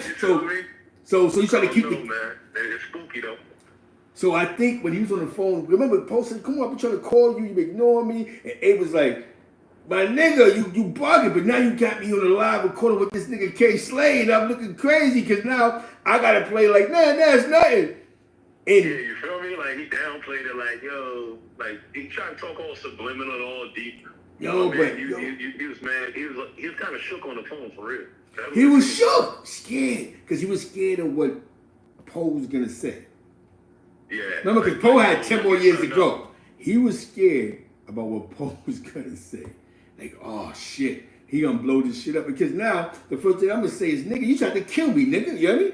Fuck is what I'm saying? You feel me? Get the fuck out of here, nigga. You murdered this nigga at night. He said it flat too. He said, yo, this is verbatim. The way he said it, after he left the park, they heard the shots at the park. Yeah. He was leaving the park. He seen Poe and somebody he didn't recognize at the time drive past in a little Suzuki. He said they bust a U-turn. He said they came and hollered at him. When they came and hollered at him, he asked him about a scratch on his face. And he said, nah, my girl did that. And he said, damn, you were only DC and your shit still bleeding? Whatever. He said, when he left Poe right there, because Poe act like he seen some dude drive past that old Brett, he peeled off with the dude in the Suzuki. By the time AZ got to the crib, when he was going to the crib, Poe called him. And when he was going to go to Poe, that's when this man said, yo, Poe. He said, yo, hey, come here real quick. Yeah. And he still was going to go to Poe. And he said, nah, come here. I got to tell you something real important. That's when he told him, like, yo, them dudes been laying. I don't know if they on some funny style shit or whatever, but they've been laying right there for a minute before you pulled up. Yeah. So he told, oh, yo, hold on a second. Went in the crib, came out, and Poe was gone. But he said that's the same night that Rich got killed. Rich got killed, son. And I'm going to tell you what's crazy. We in Wayne Perry's transcripts, right? They mentioned before it was a Blanco spot in the cooperation. December 26th, they murdered somebody. Somebody named Duke. He got killed somewhere in D.C., right? Rich Porter died like 2 weeks, like probably like a week later, 2 weeks later, right? Yeah. 5 months into telling, there's no more cooperation from this nigga. You hear me? So the next story he tells in the grand jury in his storyline is they killed somebody on like May 17th, my nigga. So legally, so think about this. Think if you say even if you robbed Rich for the bricks that was trying to get his brother back, you don't want your name affiliated with the kidnapping. That's not how the jury's gonna look at it. You was down with that shit. So you want to keep that out, but go back into the murder spree you did in D.C. Now hear me. Now I will look at it differently. I'm not a court judge, justice, nothing. He went to everything else detailed. But little Gary's a part of this case. This indictment I'm reading. Yeah, he is. Little Gary's a part of it. He's just dead. So. Though you mentioned you bought 9 guns from New York, you mentioned you bought your drugs from New York, because you could buy drugs from anywhere. I'm like, I was going to Chicago to buy my drugs. You know what I'm saying? You hear me? But you don't mention that situation that got you rich. And out of all you're telling that you're detailing and telling, you're not mentioning nothing that you're doing wrong. It's just boss moves. You know what I'm saying? You hear me? Yeah, I was there when he killed them because he was telling. I was there when he killed her because Shorty said she was talking too much. I was there because of boom. It was never nobody else had a chance to testify on his ass. You hear me? Yeah, indeed. Now you see? Now. Yeah. Now you see? He didn't get no damn immunity. See? We're saying he got immunity. How you get immunity for something that you was never even close to being charged with, which one of your co-defendants you said committed the fucking murder. You hear me? know what I'm saying? Who he said killed him? Little Gabby, right? Little Gabby's in this case. I'm not being funny. A man can say, sometimes you gotta read between the lines. Rich Porter name is nowhere in this DC case. But believe it or not, how did he get to 100 bricks? By robbing Rich for the 30 bricks. So how the fuck that won't be in there? You hear me? True indeed. Yeah, they definitely leave that out. You left that out, dog. So there's no immunity in that. His immunity was that case he gave him. We're not going to give you... His immunity came with that DC case. We're not going to put you with them. They're going to jail because of you, but we're not going to put you with those bodies, and you're going to do 20 years for this shit in VA.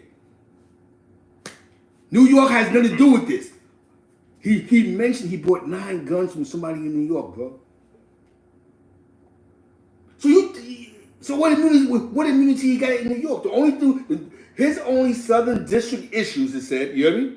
Eastern and Southern District issues was he was buying drugs in New York and he bought guns from New York. So how the fuck? So Rich Porter still that came in this, am I right? Because it was DC cats involved with the homicide, even in immunity, right?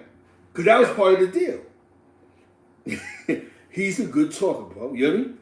That's why I like the way you breaking that down, guy. It has to make just broke that down. They brought up New York in this case. It says Ohio because they said he was buying guns from Ohio. They brought up Maryland, they brought up DC, they brought up New York, the Eastern and Southern districts. They said that he was buying drugs and guns from the Eastern and Southern districts of New York State. You hear me? This is part of Wayne Perry's case. You hear me? Wayne Perry's not from New York. You hear me? Indeed. The man who told them was from New York. Little Gary, he said, killed Rich. Bacala, right? So this would have been in there. You hear me? Definitely did. But you don't want to mention that because the DA don't want to put that on the table to the senior DA. When he came home, remember he did a little video. He said, and this came out when he came home. He said he flamed him in the car. He said when they got out at Orchid Park or whatever, to move the body, he was still alive. Yep. And they hit him again. Hit him again. So that would be a part of the case, because that whole case was immunity for him. What you think? Wayne Perry case was a freebie? He didn't do 25 years because of Wayne Perry case. He's not a co-conspirator in it. I got the paperwork. It's 3 people's names up there and the deceased. Alpo is the case. You hear me? See, he didn't tell the people that. He didn't tell the people that. He told the people like he was a part of this case. No, you are the case, my man. I don't know if you was in the early checking. I'm gonna read it off to you, brother. I'm gonna read it off to you, man. The case is, this is the actual case. United States District Court of the District of Columbia. This is the indictment that they brought against them. I'm holding a criminal term grand jury sworn in October 29th, 1992. United States versus Wayne Perry, Tyrone Price, and Michael Jackson. You hear what I just said? No Albert Martinez in this, right? You hear me? Now, this is where it's gonna get freaky at. This is where people are gonna get upset at. Hey, son is still alive, ain't he? The Michael Jackson cat. They say he got shot in the face. For real? Yeah, but he was a two-faced snake, man. He's a fucking slithering snake. I heard he was real slithery. I thought he was still alive though. All this case is, he said Wayne Perry was his enforcer. It's based off of his organization. This whole case, the conspiracy.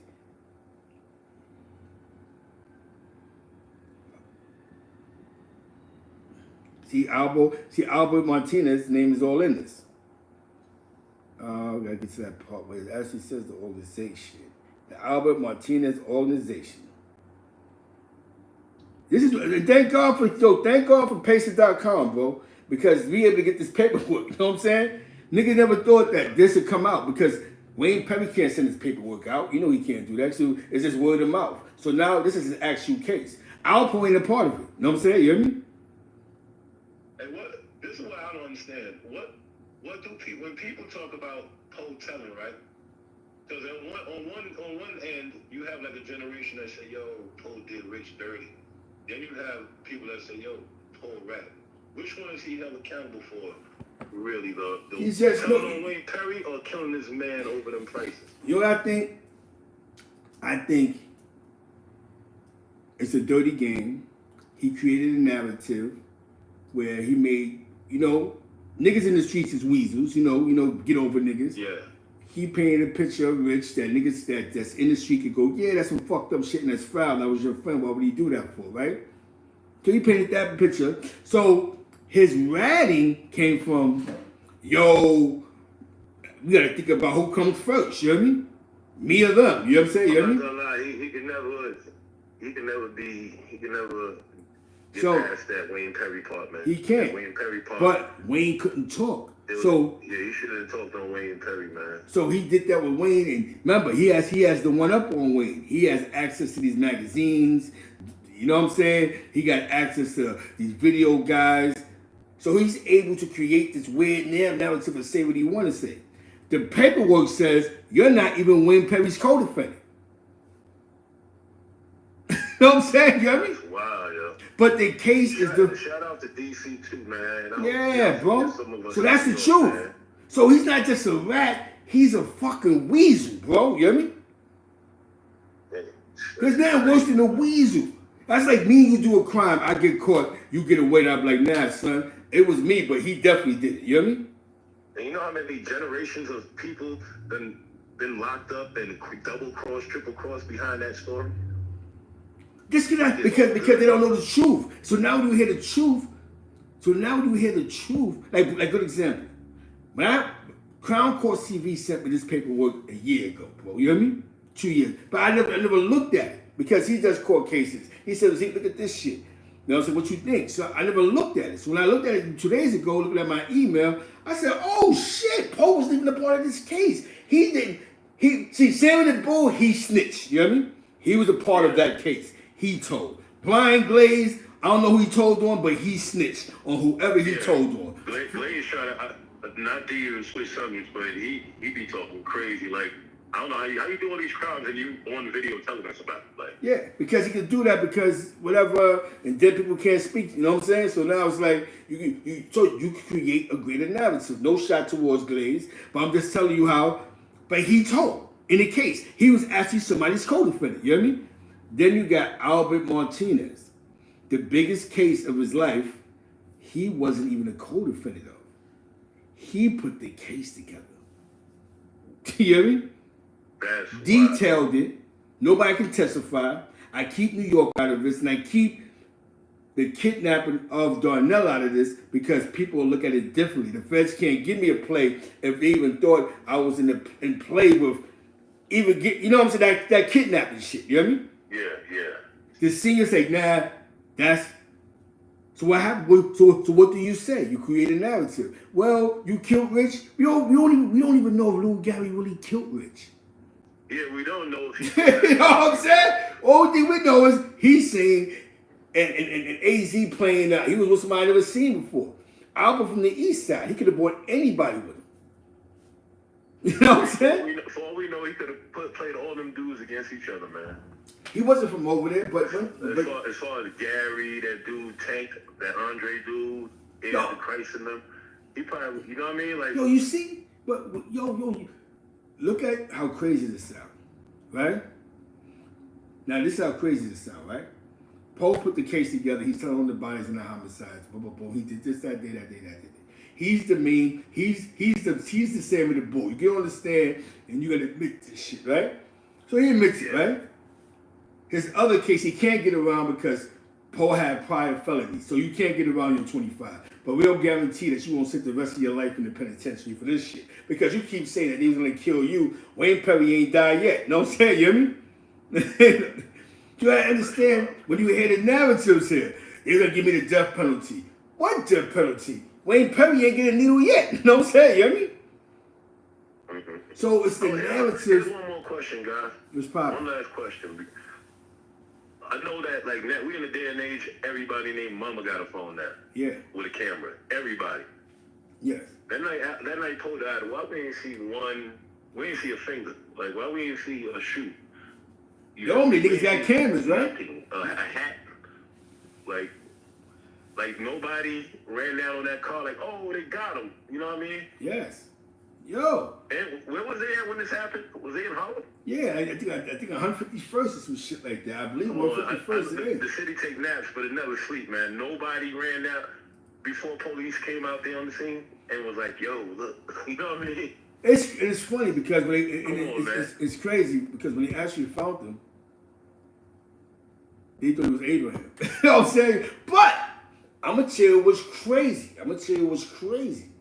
Somebody I know said that he was at a party that Poe was at, a cookout. You hear me? And he said when Poe came to him, guess what name Poe came to him with? Because it's a new generation. Yo, my name is Abraham. And my man looked at me and said, nigga, I know who you are, but I'm not taking pictures. You know what I'm saying? I'm not, you know what I mean? Like, come on, Duke, I know who you are, but I'm not doing all that. But you see what I'm saying? When he meet the average Joe, he's Abraham. You hear me? So you gotta actually know that he's our Poe. Like, yo, that's Poe from East Side. So these new niggas don't really know who he is. But one thing you just said that's real, gentrified Harlem's areas like that. There's a million cameras all over the place, bro. You hear me?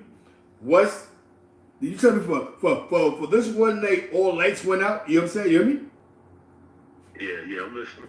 You know what I'm saying? You'd be surprised if he's really, I don't know, you know what I'm saying? They're saying he passed away, whatever the case may be, they're moving him around. But don't get it twisted, he was in protection witness program. So we can never... Like, you know, like I'm pretty, don't get me wrong, I know like half of what I'm asking is like partly conspiracy theory shit, you feel me? But it's all right, it's the truth. Everybody has a phone with a camera on it, like everybody. And then y'all in Harlem? He was in the party. Businesses alone have phones. Have cameras going 24/7. How come nobody at the party spoke?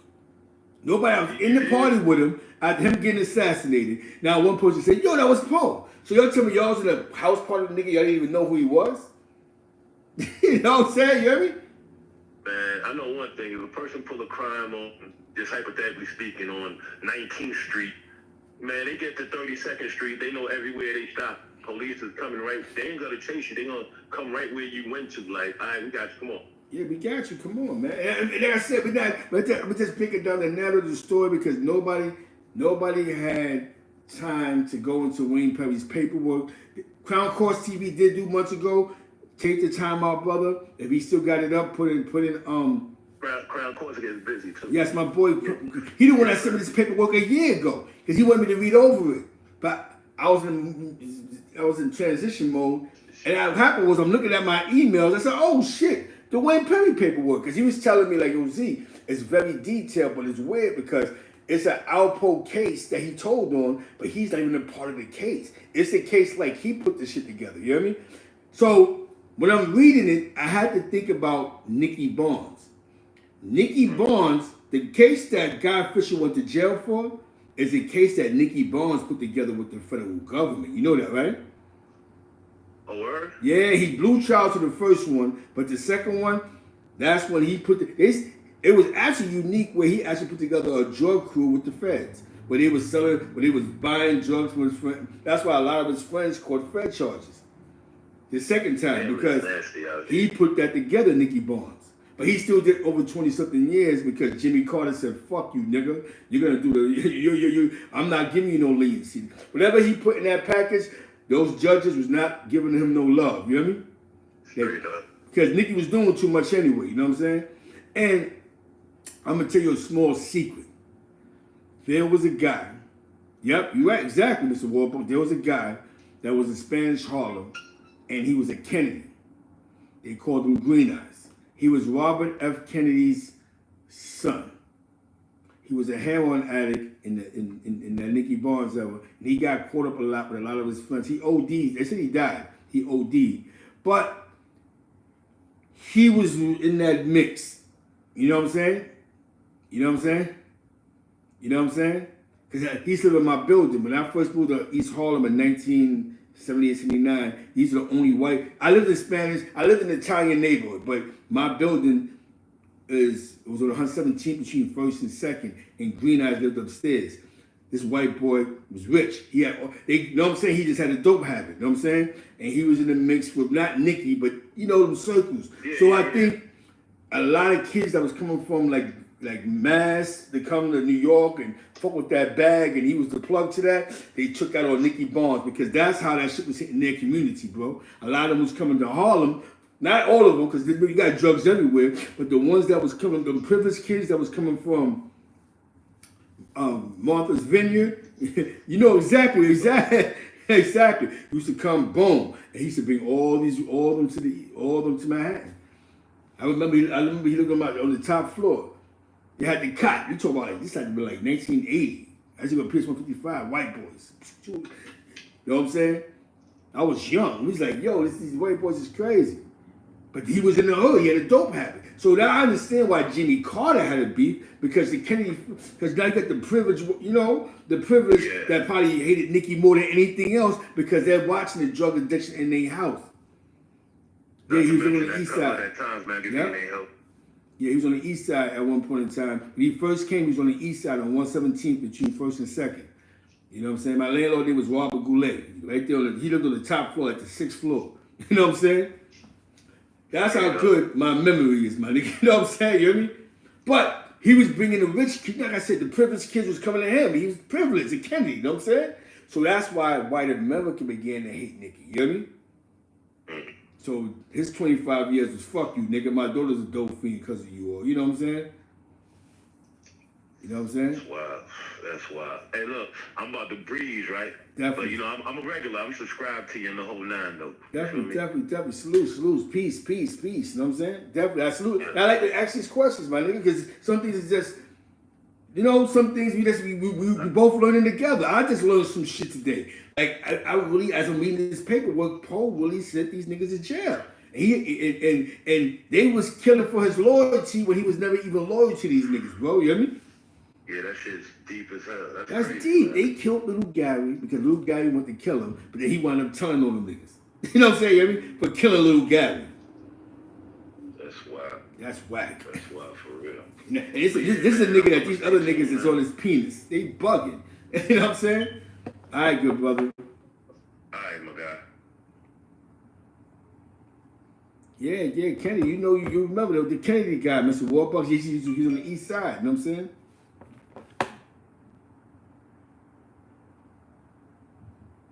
You know what I'm saying?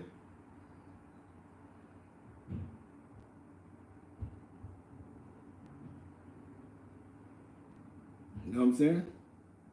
And this is, and like I said, this isn't an outpost slandering campaign.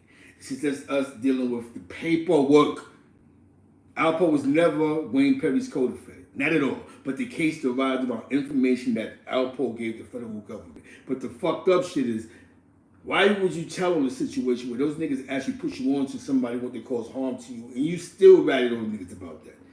You have to tell the feds that. That's when the ones with to keep in your back pocket like that. That means you don't give a fuck about nobody, nigga. How could you sit there and go, yeah, they killed Little Guy because he wanted to rob me? Like, damn, son. So that's you know what I'm saying? I didn't do what they did it though. Maggie Jackson told me I was there. It was 6 of us, we killed them. And y'all niggas be thinking that shit is cool to talk to niggas like that. You know what I'm saying? You know what I'm saying? I'm saying that this is just I understand what your niggas your niggas think I'm talking to a real nigga. There's nothing real about just that alone takes anything that there alone is just like a double O cheesecake. I can't respect that, man. He told those niggas that actually put him on to a nigga who wanted to cause harm to him.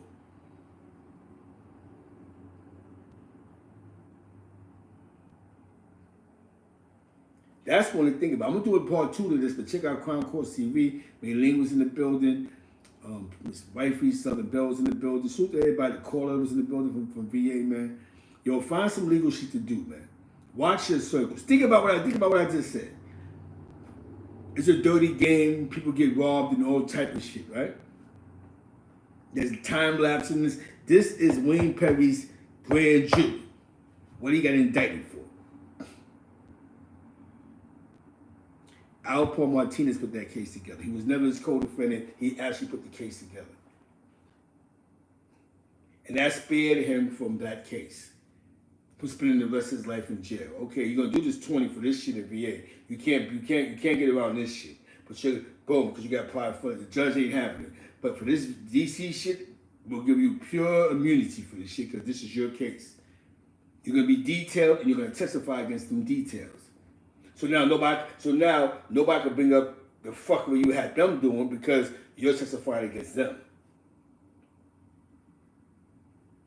So like I said, man, please find some legal shit to do. That was Wayne Perry's paperwork. That will be on the thumbnail. You ain't never lied, JP. They're crazy. JP, you ain't never. Yo, JP, I gotta pin that comment. You gotta be exactly. You was a sacrifice. If he ain't died, if he really got caught with that bundle of dope, 8 niggas would have went to jail. You think he wanna lose witness protection? He'd have put together a conspiracy. You niggas and Joe Wilson would have got snatched the fuck up. Whoever was hustling for it, nigga, I know you niggas is like, you feed the wolves in the building. Sonny Winter TV's in the building. You niggas is like this. Like right now, niggas is like this. Woo-hoo. I had to do my show today, man. You know what I'm saying? Feed the wolves, son. Follow Sonny Winter TV. I'm telling you like this. Woo. He put the case together. He was never Wayne Perry's co-defendant. He made it sound like, yo, he was asking me questions to me and them. No, it wasn't. You put that together. You know what I'm saying? You gave up the gun dealer. You gave up a nigga you bought guns for. They're saying Young Dolph got killed. Let me check this out, man. Young Dolph, word on the street, rest in peace to Young Dolph. I think they're saying he got assassinated. You know what I'm saying?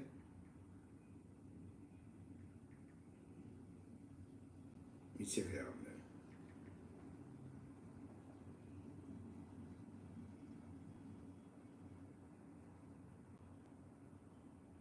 I don't see nothing yet.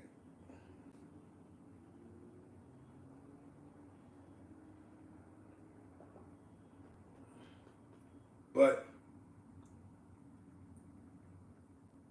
check out Crown Court TV, man. They got the antidote. They got the information. I'll be like this, kill myself. Yo, Zeke, what's up, Zeke? I got a pack. I'm like, oh, who sent you? You know what I'm saying?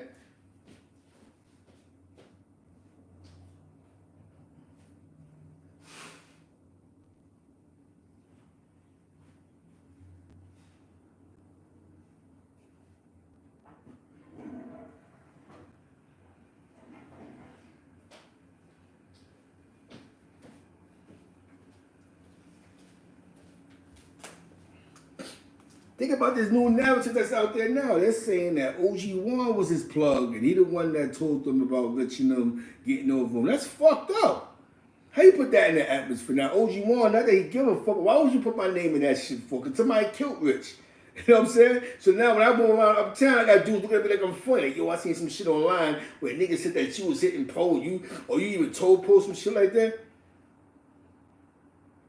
Exactly. See, Mr. Warbucks, you know something. That's how he was introducing himself to people. You had to know he was Poe. Mr. Warbucks is on point. See, he was outside. He outside recently. I wasn't in New York. He know. Poe went somewhere. He was Abraham. You know, Abraham. He wasn't out Poe. You had to know he was Poe. And you had to physically know him. The average person think Cameron out Poe, to be honest with you. You want to go Poe, that's Cameron, man. Nigga, oh shit, that ain't out Poe? No. You know what I'm saying? If they Killer Cam, shout out to everything 1199 and all that, my man Tutu and all that, Zone and all, man Zone T, the CRT crew. You know what I'm saying?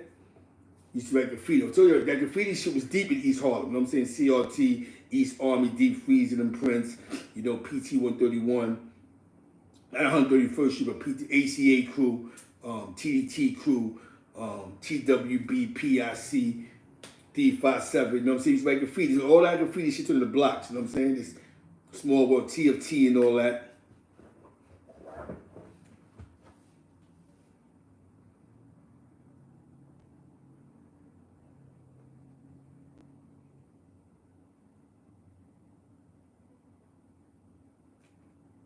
He did. It's funny you said that because he did tell the people he sold the drugs to. That's funny you said. That's funny somebody just told me that. He's freestyle. Just in this case, he told all the people he sold drugs to. That's crazy. Yo, that's crazy, you know what I'm saying? Wow, that was, you know what I'm saying? Rest in peace, Young Dolph, you know what I'm saying? Let me put this in there. For those that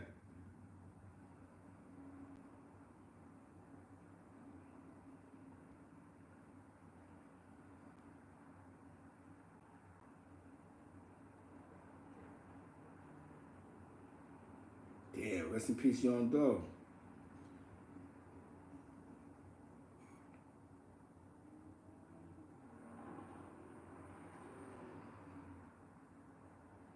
Damn, rest in peace, Young Dolph. They seen he passed away. I see it on E-Bands. Check out E-Bands, you know what I'm saying? The Young Dolph joint is on E-Bands. Check out E-Band Films. He's definitely, he's going in. Don't forget, I got a clubhouse, man. I'm about to go live soon on my clubhouse. It's Zeke Black. You already know Feed the World.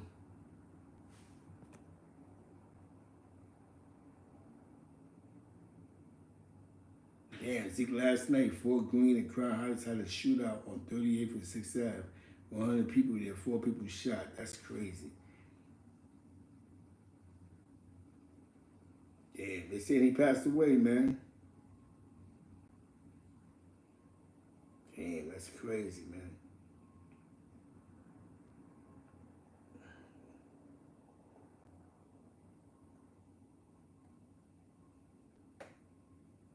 Oh, some young boys, some rappers is out there doing the videos. They started shooting. This drill, not chasing the subject, but this drill hip hop is crazy. You see what Ice-T did? He got it going viral with the thing he doing on Law and Order. But yo, that drill music shit is crazy, man. It's too violent, man. This new wave of hip hop is too violent, and it only puts you in situations that catch beef. And this must be from you're supposed to be getting a legal bag, putting yourself in deadly situations, man. This is sad, man.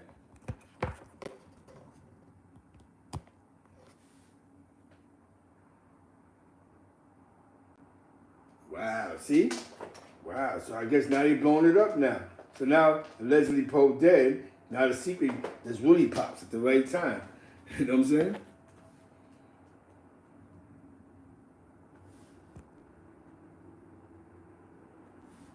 know what I'm saying?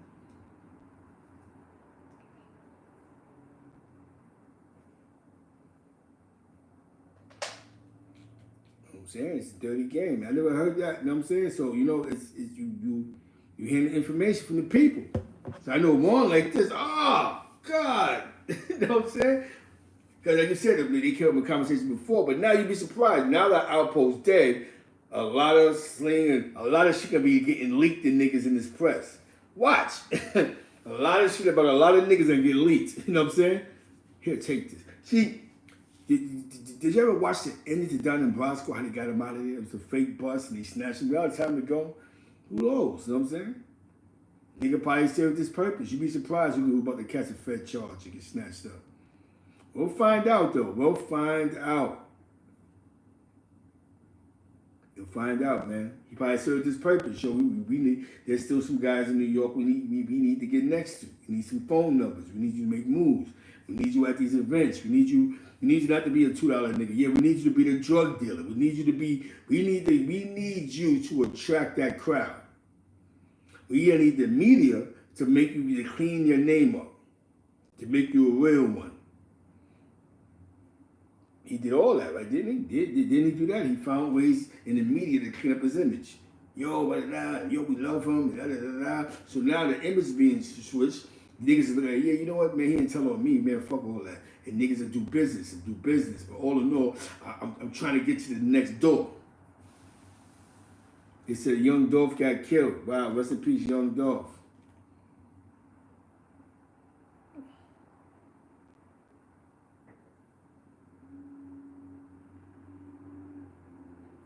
You know what I'm saying? This young hip hop thing is too violent, man. This young hip hop thing is definitely violent, man. You know, it's you know why? Because now America's opening up. People aren't doing as many shows. So now you're really in the hood. Unless you already got your bag.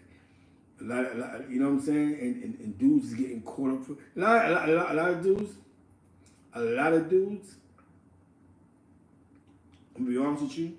They have beef before they even get in the industry. Hey, look at Flock, young Flock B and Flock and D Thang and them niggas. They got beef before they're gonna make it. So now when you make it, they got mad beef. They got D Thang, he kicking over somebody's death, rest in peace memorial and dancing and all that. You know somebody don't want to kill him. But then what these guys sort of realize is they're in the public light. They're in the public. For y'all to make money, y'all gotta be in the public. So when y'all do all this craziness, then you blow. You still out there, man. God forbid, the rest in peace, Young Dolph, man. It's crazy, man. This young hip hop is crazy. Hip hop always been crazy as a generation, but this young hip hop is crazy because a lot of these young boys, they coming into the game with beef, and then they're creating more beefs. Cause now you got, you know what I'm saying? And then these beefs is just escalating to you can't come around certain neighborhoods, certain blocks. It's just insane, man. But when does it stop? When does somebody on the record label actually screen these niggas like, I want to sign you, but you got mad drama. These are bad investments. When are we gonna have an educational drill song? Why do drill music have to be so violent? It's just music, right? Why can't we have a blessing song of drill music? Why drill music gotta be so let's kill? It's crazy, man. It's crazy, man. Rest in peace, Young Dolph, man. You know what I'm saying? Find some legal shit to do. Stay out the streets, man. Find some legal shit to do, and please stay out the street. You know what I'm saying? There's more to the world than hip hop, man. Become an engineer. Become a cook. Become something. Get a trade, man. You know what I'm saying? Get a trade, man. And that's what he had over. You know what, true school? Get a trade. Go to school. Be smart. Join the army. You don't want to kill, right? Join the armed services, man. There's a whole bunch of killing going across the world. They got a place you to go, send you right into the jungles of Iraq, and you start letting that thing go. But y'all bugging, man. The violence is so crazy because they really got street beef, not fighting beef. Dead homies shooting at each other right now. Yo, didn't K Flock, whatever his name is, get caught with a gun in the car recently? Like, you was just performing.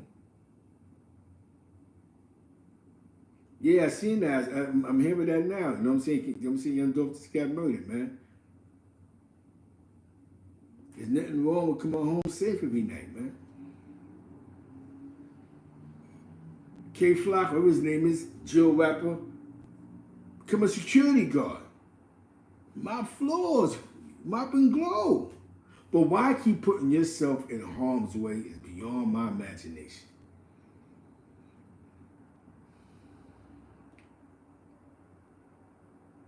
It's a sense. That's a new thing. I'm not gonna have no beef. I'm gonna get on from having all the drama in the world because this is what sells, negative publicity in the media.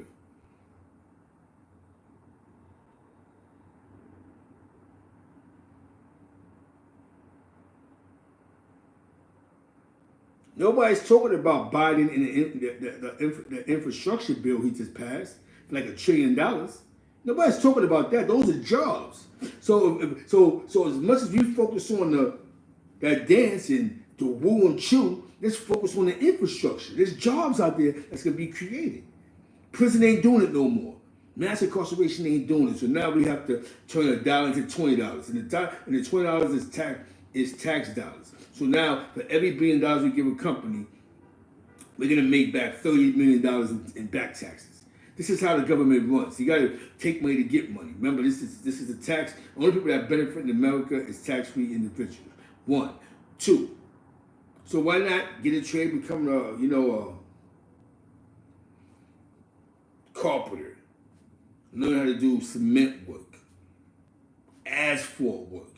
Because those are the jobs that's popping right now. Those are the jobs that's popping.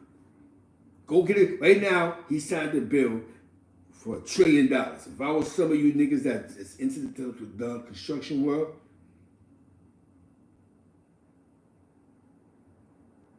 It's not worth it. Exactly, Mr. Warbucks. The rap shit ain't worth it. You know what I'm saying?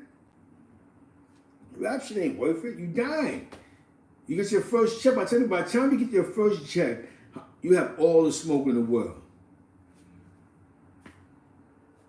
You know what I'm saying? They got the infrastructure bill. The infrastructure bill is popping for all you niggas into construction.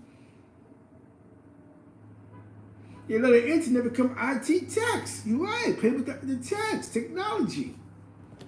Word. This shit is crazy, man. It's a dirty game, man. But what I'm gonna say is that real niggas do real things, man.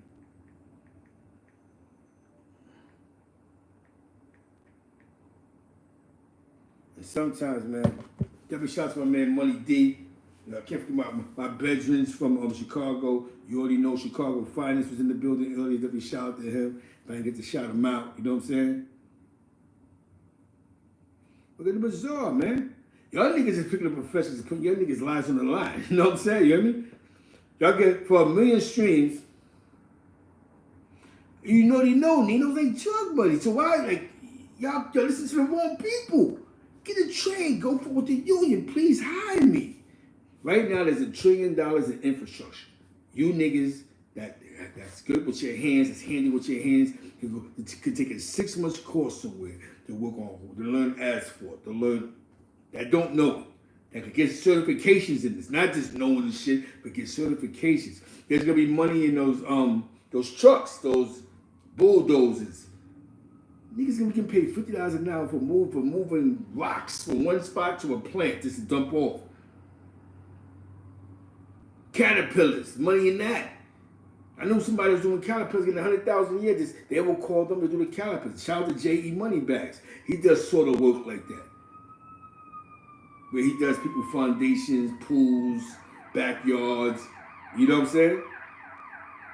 This is the time to do it. The difference is you have to bid on these jobs, so you have to be legit. You gotta have an office. You gotta have you gotta have an office. And a lot of times to bid on these jobs, it's good to have a female as a representative because the government is on a minority thing heavy. And while they on a minority thing, we try to be the first ones to get it. Get an office, invest $2,000 in an office.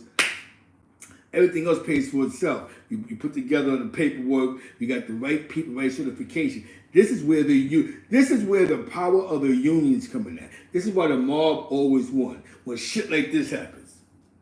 The power of the union. This is when they win. When shit like this happens, this is what they focus on. Infrastructure, big projects, building a stadium. Because if you control the union, you control the jobs. I mean, you're getting money.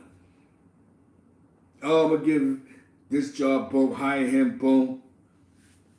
Definitely shout out to Albany. For those that's in Albany, go holler at Nino. You know what I'm saying? I'm in St. Louis. Yo, with that being said, man, Little Dolph passed away. Alpo actually put together the case against Wayne Perry for his immunity deal. Very detailed. You know what I'm saying? And Yolan Dolphin passed away. With that being said, shout out to Southern Belle. I love you. For all people that came through support, I support you. Check out 050 trying to brim the movement. I spoke to Disco Brim this morning. He's chilling. Shout out to Smitty Brim, AK Mafia, Average Chatter. Shout out to East Harlem. You know what I'm saying? Shout out to the whole East Side. You know what I'm saying? That being said, peace.